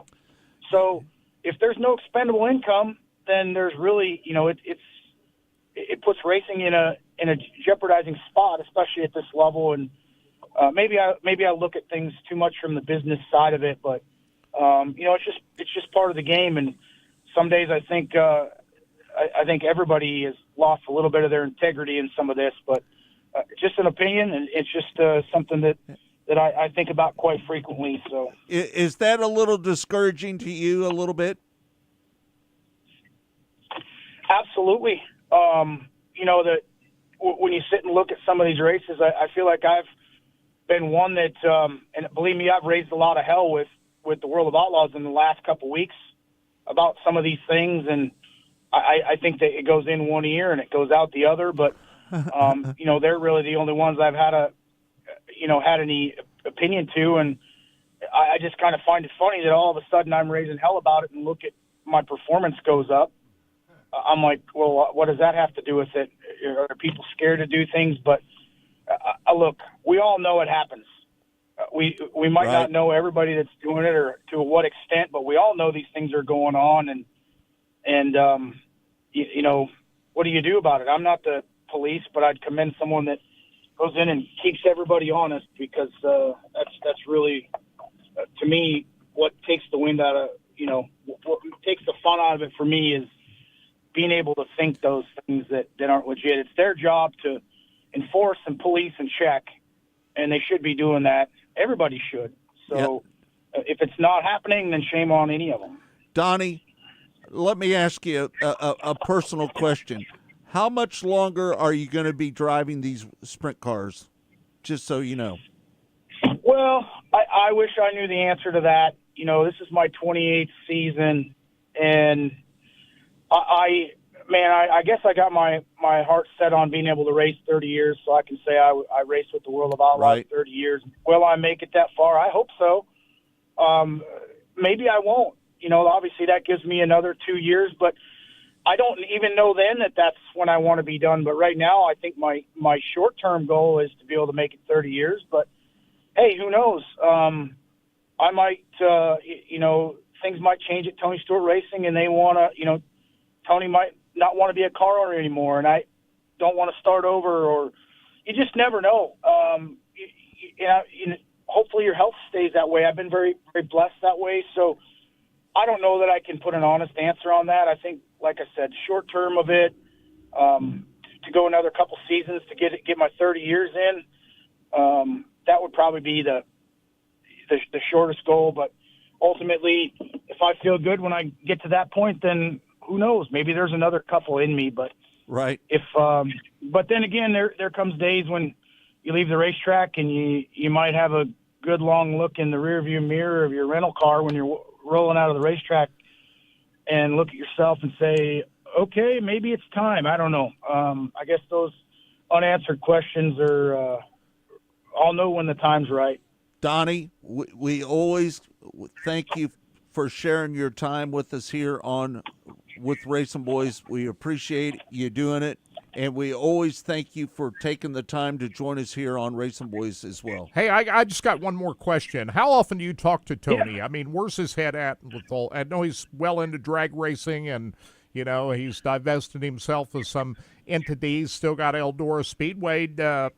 Where's his head at right now with the sprint car team? What do you think? Tony's made a lot of changes in the last 12 months. Obviously, you can think about his departure from NASCAR, which I think has given him some serious peace of mind financially. Tony's told me from the word go that as long as I want to race, I have a car to drive, and I wouldn't expect anything any otherwise. Yeah. Him and I aren't on a daily speaking basis. We never have been. Tony's not the kind of person that comes in and micromanages. He hired the people he wanted, and he lets them do their jobs, and me included. So when we have something to discuss or something that he needs us to know before we hear it somewhere else, and it creates bad vibes, we hear from him. But ultimately, Tony's life is, he's chosen to go down a path that retirement from NASCAR, and he's really enjoying his drag racing. And obviously, he's married and got a child on the way that's going to be due here in another month. So I think those things are things that he's aspired to be a part of his entire life, and he's part of them now. So you can look at it as I look at it, and he's basically living his dream out. So that's really where his focus is at. He hasn't not given us any of the tools or resources that we need to make the sprint car team successful. So that's 100% on us. Has nothing to do with him. And right. As far as I know, the sprint car team is, next year is 25 years for TSR, for him as a car owner. So I highly doubt that Tony Stewart Racing is going anywhere but to the next racetrack with the sprint car team with the World of Outlaws. Donnie, we have your die cast here on the set where people can see it. And just so you know, you're in front of Brad's suite, just so you know. Well, that's all right. Brad's earned his spot up there, so we can just be side by side then. Right. Well, we really appreciate your candor and honesty when you come on the show, Donnie. That's much appreciated. Hopefully nobody throws rocks at you guys. They can throw rocks at me all they want. I love it. But, all right. Hopefully they don't throw rocks at you for it. Donnie, thanks for taking the time to join us here with Racing Boys. Congratulations on the win the other night. All right. Thank you, guys. Have a good luck day. to you. All right. There he is, Donnie Schatz, who won last Saturday night at Lincoln Speedway. He said himself he probably, if Sheldon Hodenshield hadn't hit the outside wall, that he wouldn't have won that race. This is the candor of Donnie Schatz. He said, I would not have won that race had Sheldon not hit the Sunshine, wall. He tripped up on the wall. The Sheldon Hodenshield. Hodenshield. He was really close to that wall up there, wasn't he, Kurt? He was. By the way, speaking of Sunshine, I'm working on Sunshine for Monday. I don't know if I'm going to be able. I talked to him at Wheatland a week ago on Thursday night, or week ago Wednesday night, I think it was. He said he'd come on, but, those guys finished up that high limit season. They went on vacation. So I reached out to Sunshine last week. I haven't heard back yet, but one of these next few weeks, if not Monday, we hope to have Tyler Courtney on the air. Brad Sweet is down in Mexico. He must be down there with Kyle Larson. Yep, they were both down. They were both down at Cabo. Yeah, I saw that.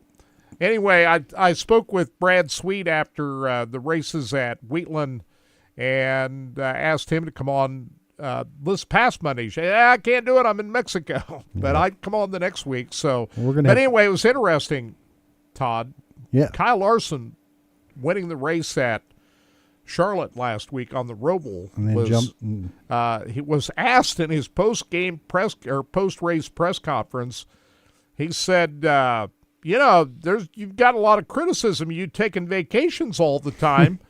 You're going down to Mexico? Isn't that counterproductive? How's that help you win a championship? And he answered by saying, I probably need to go on vacation more often because it seems like every time I went to Paris and I won the race next week. So it seems like every time I go on vacation, I win the race. But, he is sacrificing one thing. That is his sprint car. He's not driving a sprint car right now. Yeah, through all this. You got to give him that. Marie said Sheldon is always on the wall. Yeah, he is. Right. And, you take a chance doing what Sheldon did at Lincoln Speedway. If you get up there too close, sometimes it's going to bite you. And it did him on Saturday night. So Sheldon had a good run, but wasn't quite good enough. Kirk, we had a chance to talk to Mike Marlar. We did. And it was great to see Mike Marlar have some success. He's had a pretty rough summer in that Skyline 157.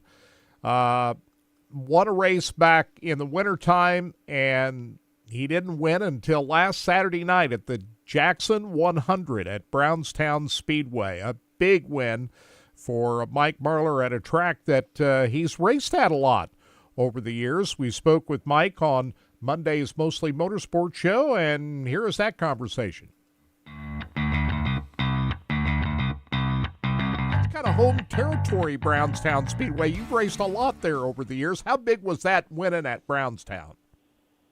It was pretty cool. I got, back when I first started, it's not exactly close, but it's about 4 hours from here and just across the state of Kentucky into Indiana. And when I first started branching out and traveling, that was kind of one of the first places that was reachable for me, so I used to go there quite a bit, when I was in the modifieds, so it's pretty cool to go there and do well, and I do have a lot of friends, and James Essex and I kind of came, he was around obviously before me doing it, but when he started expanding out, with the Battle of Bluegrass, and I started running that in my late model career, and then he went to Lucas, and now I'm running Lucas. Kind of he and I go way back, so it's pretty interesting, dynamic there, and it's fun going there and running good. Yeah, him calling you as the winner the other night, that was pretty special for him too, I'll bet. Yeah, I didn't realize that. They said that I was his pick, so yeah, I'm gonna have to have him pick me more often. Hey, listen, the most impressive thing that I saw you do the other night is pass Bobby Pierce. Man, that was very big for you. That guy has won a lot of races this year. Yeah, he's been really good, and we've been, our everybody knows that we've really struggled this summer, so being able to get back on track a little bit heading into the fall here is, really nice, and he's tough to beat for sure, and him and Bob, his dad, make a real good duo, so it's tough to beat them, but we did it, so worked out awesome. It was about a year ago you switched rides. You went over to Greg Bruning, Skyline Motorsports, and you seemed like you never missed a beat. You were successful right out of the gate. What's been the biggest challenge for you this year in that race car? When I first jumped in there, we were, me and Ronnie sold a lot of equipment that we were using and Skyline acquired some of it, like the engine. The engine we were actually starting off with, the one that we started off and won at Charlotte, and setup stuff wise was all the same. It was all the same shocks and springs and all that, and so that worked out really well. And then as we got more equipment and expanded the team, I used some of the stuff that they currently had that Shane was running Clanton when he was there. And the motors didn't really fit me like I wanted to, and I've kind of been working this year getting all that stuff surrounded, getting myself, I guess, better with all that stuff, so it's been a little bit of a challenge, and some of it was, some of the engine stuff I was working on to try to get it to suit me a little better, and then some of it was simply I just made some bad decisions, setup wise, on the old Spring Smasher before the race. I wasn't making good decisions on the shock dyno and the Spring Smasher, and that's because I started off the year, I won at Charlotte last fall, and then I won a race in Speed Weeks this year, and I won. I swept that weekend at Bulls Gap early in the spring, and then man, the spigot ran dry on me after that. For probably 4 or 5 months. Right. So yeah. So then to get a little water back out of that thing's feeling good now for sure. But it just takes a minute. We had one engine that I had confidence in, but as we started building everything else, I was kind of taking what they had and taking what I thought I needed and trying to mesh it all together. And at this level, you got to have everything perfect. Hey, let me ask you a question. Did you ever hear the motor of RTJ right behind you? Did you hear that? Yeah, I did a few times. Yeah, when I was kind of bottled up there, and I knew the field would pretty much be breathing down my neck. So it definitely had a little pressure on me there to make sure that I didn't slip up out of the groove or navigate the lap cars right. There was 1 or 2 lap cars that I didn't want to pass in places on the track that I passed them, but it was just the timing of how I called them. It just I had to kind of go for it, So luckily I got the door shut on all those times that I kind of left myself in a bad position, Friday night, RTJ got you there. Yeah, pretty solid second place finish in the C.J. Rayburn Memorial Race, so you had to have a lot of confidence going into Saturday night the way you ran on Friday night. Yeah, we started 10th on Friday's show and made it up to second, and I definitely knew that the car had speed in it, and kind of had an idea of where my weaknesses were, how to make it a little better. So I just kind of worked on that Saturday, and hot lap good, qualify good, and won our heat, and just everything went our way all night, And that's this sport, you hear it in in cup racing and other different styles of racing, good right off the trailer. That term's used a lot when somebody's successful. And everything's got so technical now that really rings true a lot. It's rarely do you unload and be 3 or 4 tenths off and ever really nail that down and pull a win off. Usually if you come out of the gate slow, and you get behind, the competition so stiff, it's hard to overcome that. So I was happy that both nights we were decent, getting going. Are you a little disappointed that you've only got 2 wins this year? Oh yeah, really disappointed, and typically I don't even run the series, and I'll have usually more than that, So I made the commitment to it and won less than I did when I just popped in here and there and raced with them, But one thing I have learned this year, I definitely was disappointed, and we had just we had speed early in the year, and we won with them and run good seconds and thirds, and I was, right there in that top 4 bubble for probably the first third of the season, I guess.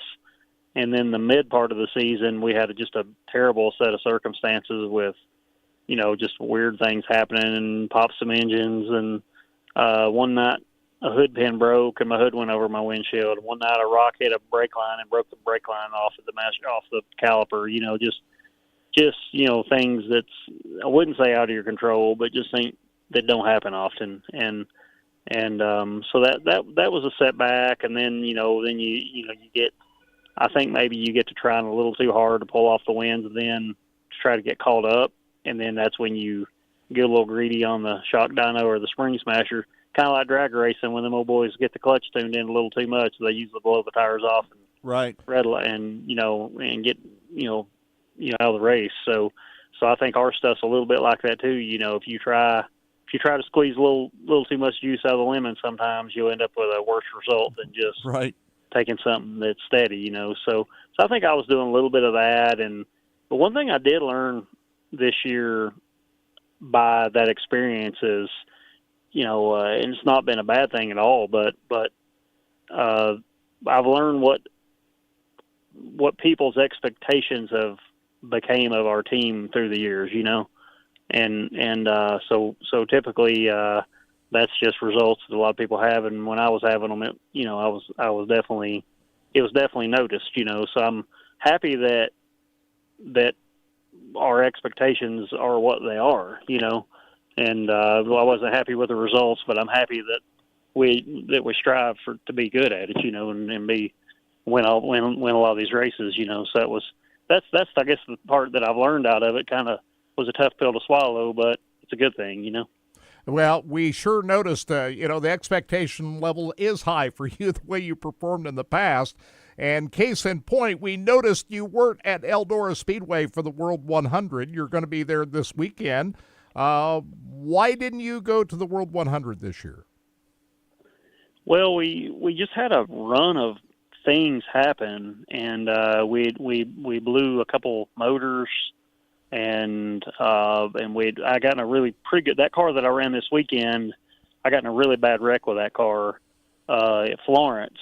It didn't knock the clip off of it, and so that one was out of commission. It was a long one getting repaired, and then I actually went to Eldora for the Sunday show prior to the World, and I blew a left rear tire. When I blew the left rear tire, it mangled all the left rear four-link brackets.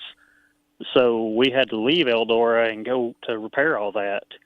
And when we did, we just, it was going to be a pretty good job to basically, redo the tabs and everything on there. So when we got home, we just thought about it and we said, man, we've been running bad for a while. I honestly don't feel like I can win if I go.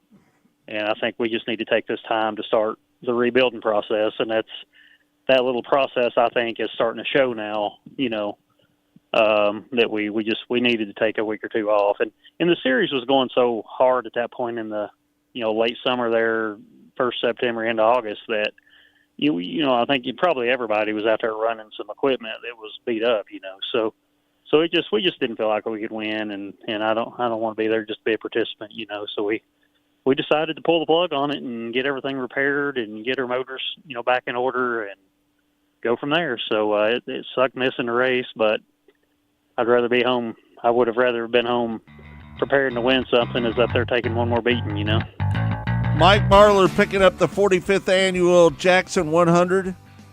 That was a 100-lap race. He did a great job, and he held off Ricky Thornton Jr. as well.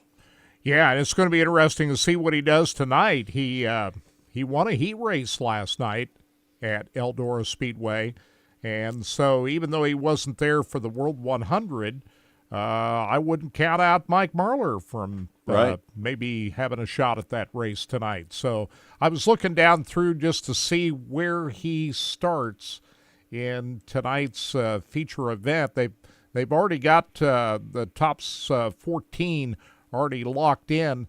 Actually, it's more than that. They've got the top 18 locked in for tonight's feature event where everybody's going to be starting. But Mikey is going to be starting on the outside of the third row of tonight's feature event. So he's definitely one of the players to get it done tonight. Again, Ricky Thornton Jr., 50 points ahead of both Devin Moran and Jonathan Davenport, starts inside of row 2.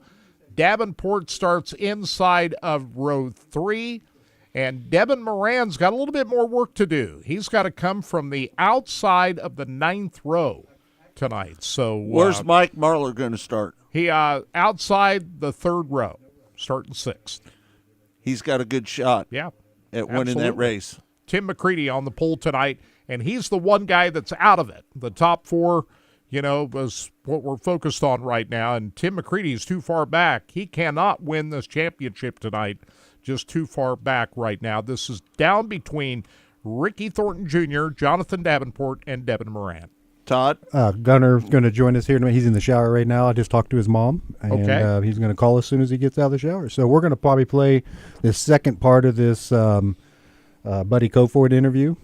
Let's do it. And Let's then do it. by that time, Gunner should be out of the shower and be ready to roll. Okay, part 2 of Buddy Kofoid, who's posted 11 podium finishes since they were at North Dakota in that River City Speedway. That is quite a run. They were River City's, I think it was a week before Labor Day weekend.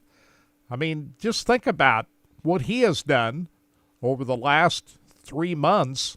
If he'd been running like that all year, he'd be challenging for the championship right now. But as it is, he's going to finish 4th behind Donnie Schatz, second place runner Carson Macedo, and what looks to be the new champion, David Gravel.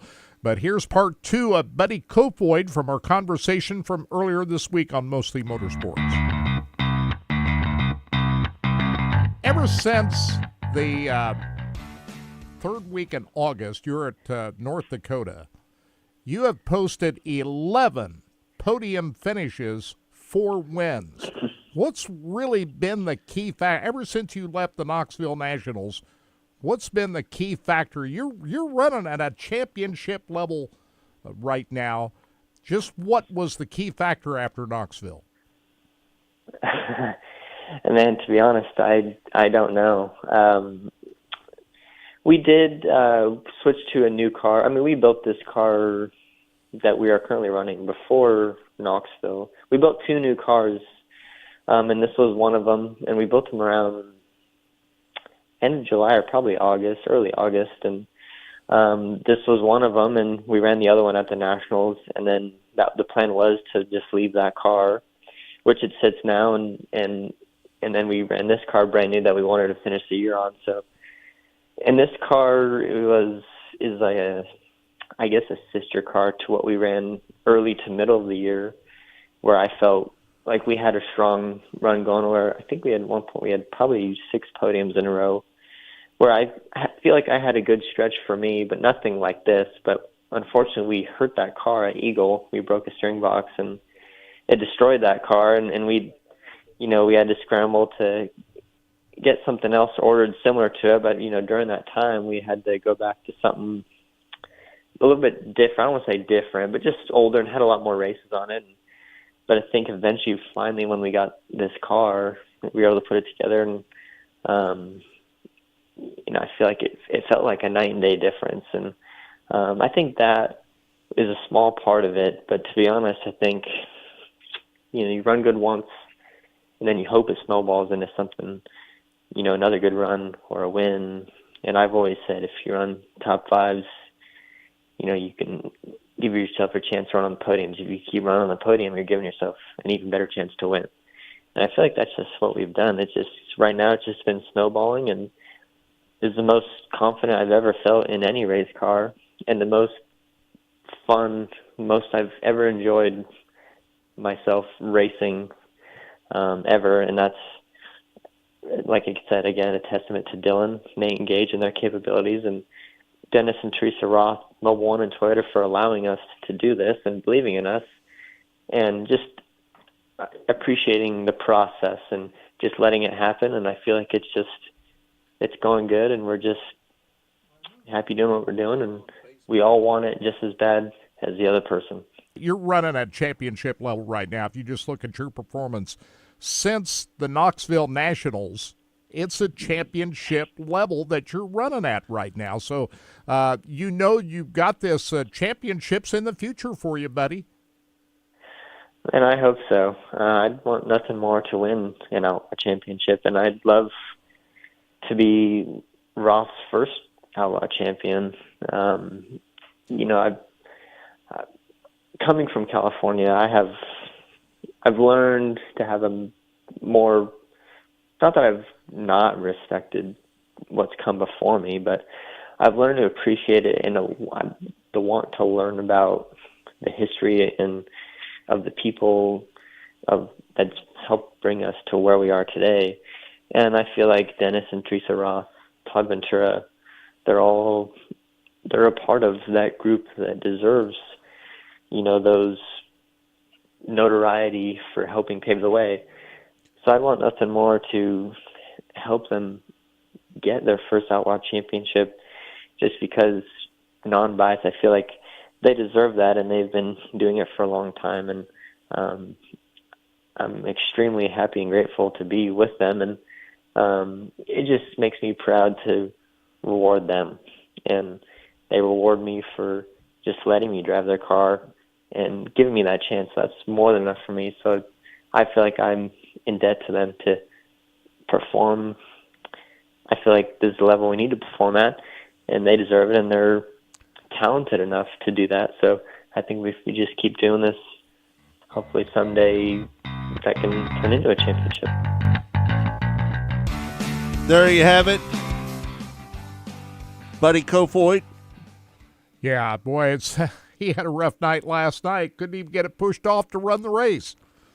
So I'm not exactly sure what was going on there, but that was a rare bad race for Buddy Kofoid last night. But, man, over the last 3 months, he's been on fire. We'll see what happens tonight. The final night of the World of Outlaws before they go to the World Finals. And they're at Route 66 Raceway. And we'll see if Aaron Reitzel can keep his unbeaten streak alive. We'll be watching that on Dirt Vision later tonight. Can't wait to watch that. All right, we've got a live interview right now. Gunnar Martin won a thriller at Valley Speedway last night. It's the Heartland Modified Tour. He outruns Tyler Hibner to the checkered flag last night. He's joining us right now. Gunnar, congratulations. Thanks for joining us. Thanks, guys. Appreciate it. How did you do that last night? You came from sixth starting spot. Walk us through that last couple of laps there. You're able to get around Hibner for the win. Yeah, no, tell you the truth, about the last 5 laps, I was content with second. We've had a crazy year, and second place finish was good enough for me. And as the laps clicked down and I seen we had lap traffic, I was like, man, I might be able to do something here. And Hibner went to the bottom and for 1 lap, and it gave me enough time to make up the time, and I split the gap, and we made it 3 wide down the front straightaway for the white flag, and we came out on top. So just fortunate, and hopefully put on a hell of a show for the crowd. Right. When did you feel like you had a chance to win that race? Going down the back stretch, whenever I got to Tyler's bumper, and we were going in turn 3, and he shot to the bottom, I knew I had a chance if I got to his outside and just kept him down there that I should be fine. So I'd say when we took the white flag, I thought, that we were going to win that race. So, but about 4 or 5 laps before that, I thought we were second. So, and a lot of things changed in a couple laps. That track was juiced up last night. It was, they had a lot of water on that racetrack, but it was kind of cowboy up there spots, wasn't it? Was the track a little rough last night? It was treacherous getting into turn 1, I would say. It's 3 and 4, I don't think was too rough. It was actually fairly smooth. You just had that big ledge there. If you hit, you just had you had to be on the throttle. But I'd say turn 1 going in on entry was pretty tricky, because if you hit the bump, it obviously bounced the car. So you either had to enter above it or below it, and entering above it was a lot faster. It's just you're pretty close to the wall and pretty close to going over the edge, so you had to hit your marks pretty good. Hey, last night there was 32 cars there. That takes a lot of pride in winning that race last night. Just talk about winning that race last night. You had a lot of people in victory lane with you, didn't you? Yeah, I feel like we had the whole crowd down there. Right. Yeah, that was as crowded a victory circle as I've seen all year, Gunnar. You had a lot of people. I don't know. I guess people do like me. Right. Hey, talk about that first heat race. Man, you were happy you started where you did in that heat race last night. What a pileup that was. Mhm. Chad Wheeler got sideways, and Dean Yeah. Willie almost got upside down. What are your thoughts about that crash right at the start of the night? I tell you the truth, this last night, I told Rick, I said, man, draw is going to be everything tonight. We got to draw front row, or at least second row. You got to start up front, and we were lucky enough to do it. But yeah, when I came around and they had a red flag, I was like, oh boy. So I slowed the car down and stopped and look over, and I see Dean's car on top of 3 other cars. I'm like, holy cow, how did that even happen? But I'm just glad everybody was okay and they got it situated. Thank God for Andy B being there, because they could have probably been bad with trying to drag race cars off. I'm glad they had another tow truck. Hey, let's talk about you and Rick Beebe teaming up. How did that all come together? 2022, when I sold my stuff, I started going and just help Rick a little bit, going into 2023. And I don't know, every weekend he just kept telling me that. He's like, I don't know why you're not racing. And he kind of did it on his own. He told me that's what he's going to do, and I was going to race for him. And I was like, well, that sounds like a dream come true to me. Right. Hey, anytime, when I quit racing about 13 years ago, I never saved a penny until I quit racing. And just so you know. And so do you feel like the pressure's off of you a little bit right now not to produce financially, right. The pressure's off, but at the same time, the pressure's on because I'm racing for Rick Beebe. I feel like I have to have a good performance. I mean, that guy has a name, and I want to do good for him and his wife, and I want to succeed for him, and I want to get him as many wins as I can. So. Well, it was a big night. It was a big night for Rick. That other car that Tyler Davis was driving, that's a brand new race car. This one's just a little bit older. Did you learn anything of what Tyler was doing last night? Because that other car's a newer race car than what you had. To tell you the truth, me and Tyler, we bump ideas off each other a lot. I feel like we help each other when we're on the road. Sometimes we struggle, sometimes we don't, but that's just racing. And his newer cars are getting even better right off the gate, and last night was the first night on it, and I don't think it did too bad for the first night on it. So it did real good, 6th place, not bad. Yep. I think he started 11th too. He did 11th to 6th. Yep. That's really good. Now I understand Rick's going to be behind the wheel tonight, right, at I-35. Yep. He needs to be. That's why me and my brother, we tell him every week they need to be racing. So you're going to race up there tonight as well? Yes, sir. Yep. So that's that track about to head to Rick's house. That track's a little bit different than Valley Speedway. What do you know about I-35 Speedway that you can take from what you did last night? That track takes a little rubber up there, doesn't it? Yep. I don't think it will tonight. I've won a fair amount of shows up the I-35, and weirdly enough, sometimes when it does get rubbered up, it's weird because it's right through the middle of the track. It's not on the bottom or the top, but if it doesn't rubber, usually there's a nice shelf, and it's pretty racy. I've raced Dennis Elliott there quite a bit, and Zach Sanders back in the day. The track can be good. It just depends on how much wind they're getting up there and how many classes they got, because sometimes I feel like they have way too many classes. They run too many classes up there, I think. Yep, I think so. But that's not me. I'm not a track owner, so he can do whatever he wants to do. Right. This time of the year, we're not opposed to ending up the races early. It was cold out there last night, wasn't it? It got chilly. I wasn't cold until I got out of the car. I'm like, oh, my goodness, it's getting chilly out here. It is. So tell us more about these race cars that Rick told me a little bit about them last night, but these are really good. Are they MB custom cars? Nope, actually they're our own cars that we're building. Tyler Davis is building them in Wichita. I'm building majority of the trailing arm brackets, pull bar brackets, the fifth arm stuff, brackets, any type of aluminum piece that we bolt on the car. I CNC out and then ship it to them. We build them from the ground up.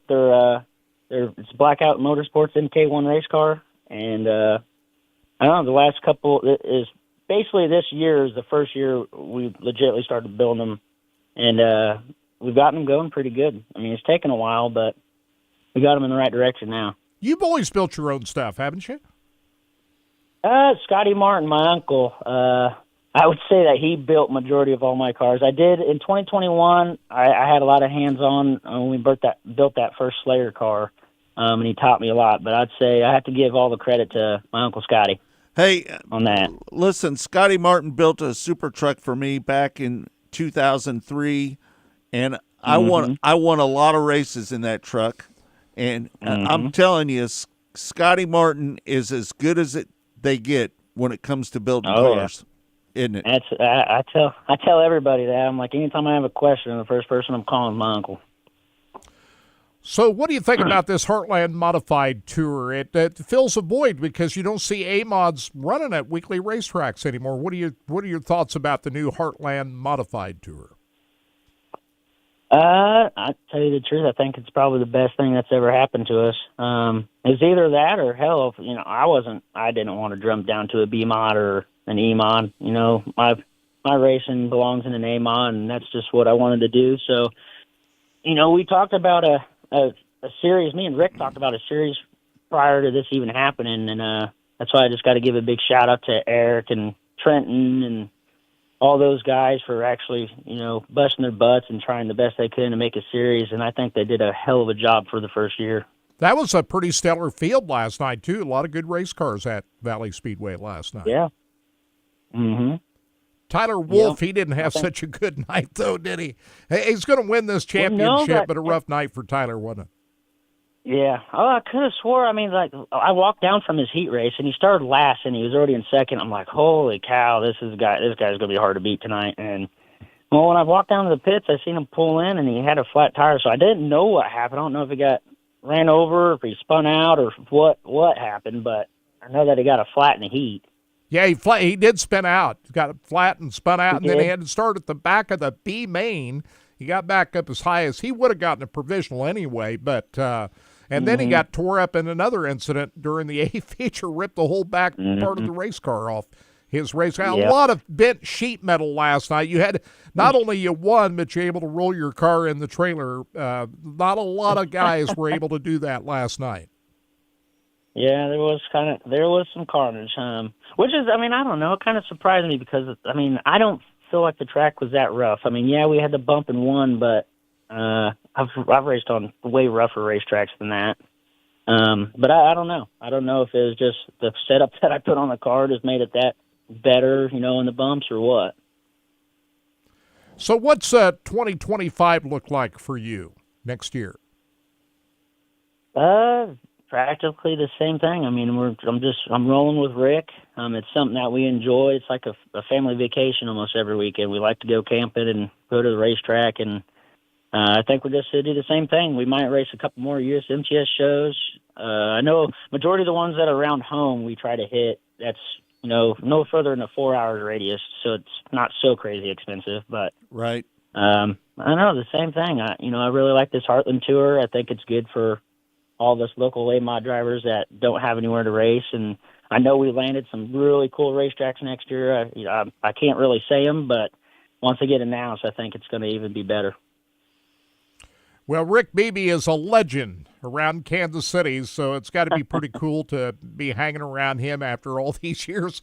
There's nobody that's had more experience on both pavement and dirt that's still doing it out there than Rick Beebe, is there? Yep, he's a legend in my eyes. He won't tell you that, but I tell him that all the time. I'm like, he's one of the best.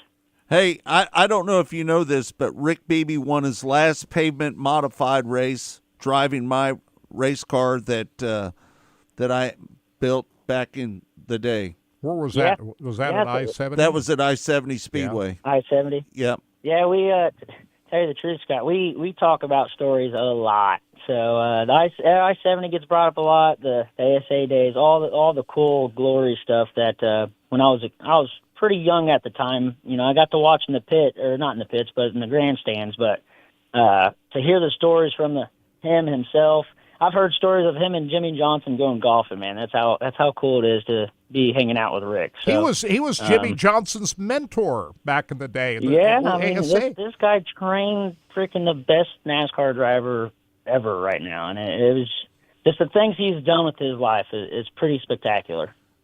That night that Petty won out there at Adam Petty. Yep. That was a big night out there, wasn't it? And Jimmy Johnson was out there. Nobody knew who he was, right? Nobody knew who he was. Was Rick, Jimmy, and Adam, wasn't it? Yeah, right. That's right. Exactly. And Rick maybe was a big star then, but Jimmy Johnson was not. So that tells you everything you need to know. Oh, goodness. Hey, Gunner, we can't thank you enough for taking the time to join us here on Mostly Motorsports, or Track Talk, I should say. Anyway, thanks for taking the time to join us, and we sure appreciate you doing so. Congratulations on that win last night. That was a thriller to end the night up out there. That was a great win for you. Good luck tonight up at I-35. Hey, man, good luck to you up there tonight at I-35 Speedway. Thank you. All right. Thank you, guys. I appreciate your time. You bet. Thanks for joining us. Gunnar Martin, big winner last night. Heartland Modified Tour at Valley Speedway. So that was cool getting him on live. I just want to say I'm sure that was his wife on the phone, not his mom when I called. And so I just want to correct what I said. A lady answered the phone and said he'll be with you. A very nice young lady. So like I said, that was me being an old man trying to. Right. You know, when you reach my age, you start thinking everybody's just a young person. So yes, we appreciate Gunner. He was in the shower, and it was awesome to be able to listen to him right before the end of the show. Like you said, he's got another big race tonight, and go out there. And if you got some time tonight, I-35 Speedway. Good place to watch some racing. So I'm going to be watching races this weekend. What do we got? NASCAR out in Las Vegas. They're going to be qualifying the Cup cars at about 3:30 this afternoon. Xfinity race, Cup Series race tomorrow. We'll see what happens there. We've got Dirt Track World Championship to watch on Flow tonight. We've got World of Outlaws at Chicago. Got some races to watch tonight. Right. ASCS down at the Ditch. Right. West Memphis. We'll see if Derek Hager can. I'll have all these 4 TVs dialed in tonight. So we got plenty to watch. Got a lot of football this weekend too, don't we? Hey, Todd, do you think the Chiefs are going to beat the 49ers? Yeah, 49ers are hurting right now. You know, if they would have don't have Christian McCaffrey, right? Yeah, and they're missing a couple other. From what I understand, they're also maybe missing a couple other key linemen on offense and defense. So, in any other time, I would say San Francisco's out for blood, just because this game's in in California, right? I don't know. Or is it? I have no idea. I'd have to look. It is. It's in San California. Francisco. Okay. Yeah, I'd have to look. So the 49ers have lost 3 tough games. They got beat by the Cardinals. Yep. Last week, and I think they lost to the Rams earlier this year too. Didn't so yeah, like you said, they're having they're having some issues. Like I said, the Chiefs we're patching wins together no matter how you can do it. Chiefs got their own injury problems, right? Yeah. So, but Andy Reid's 13-1 coming off a bye Listen, with the Chiefs. So I'll just the Chiefs have more devastating injuries than just about any other team out there. When Rashee Rice went down, how big a deal huge. is that? Now that was a big deal.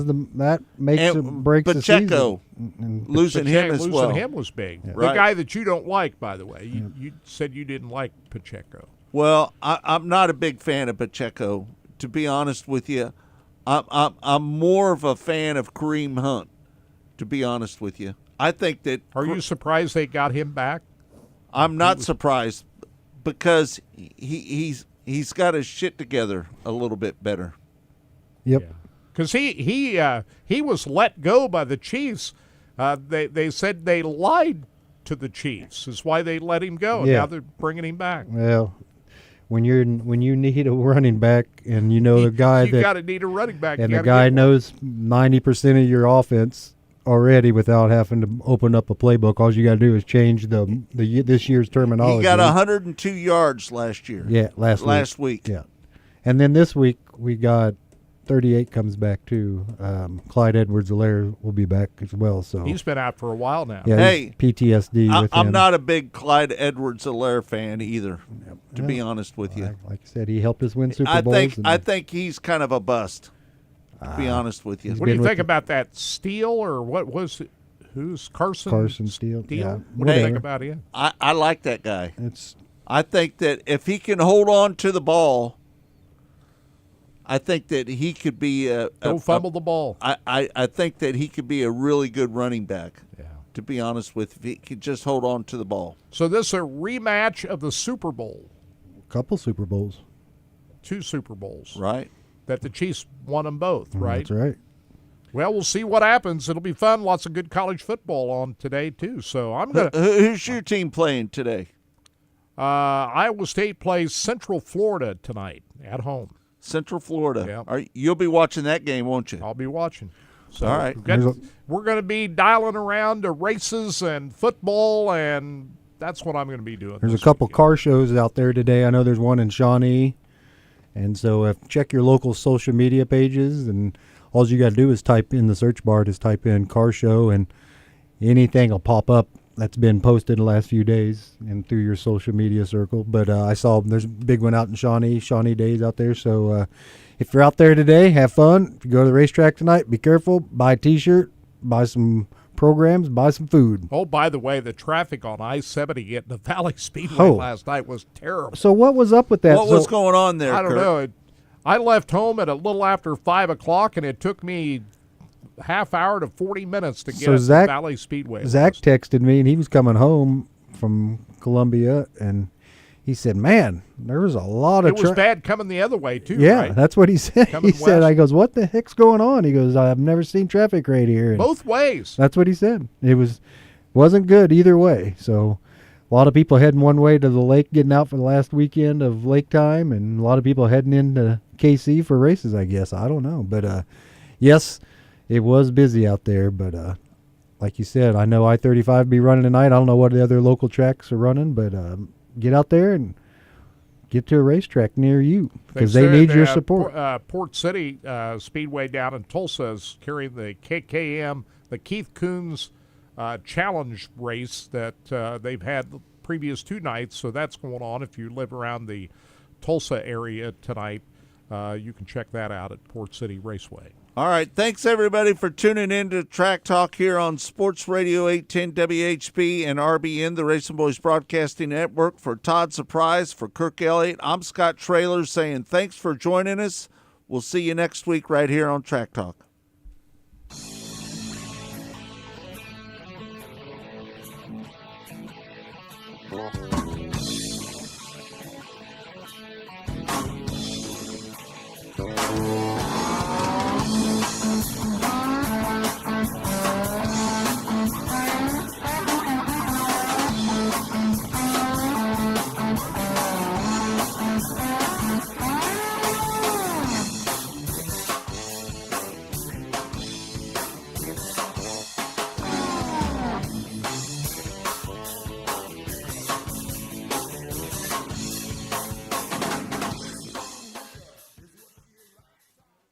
Go harder, faster, stronger with Rod End Supply. Whether you are running industrial, farming equipment, or a race car, Rod End Supply has the assortment of rod ends, radius rods, and specialty products that will help you lead the field in performance. Our superior design means our rod ends last longer and perform better, giving you the edge on the track and saving you money. Contact Rod End Supply or order online today at rodendsupply.com. We don't just sell them, we race them.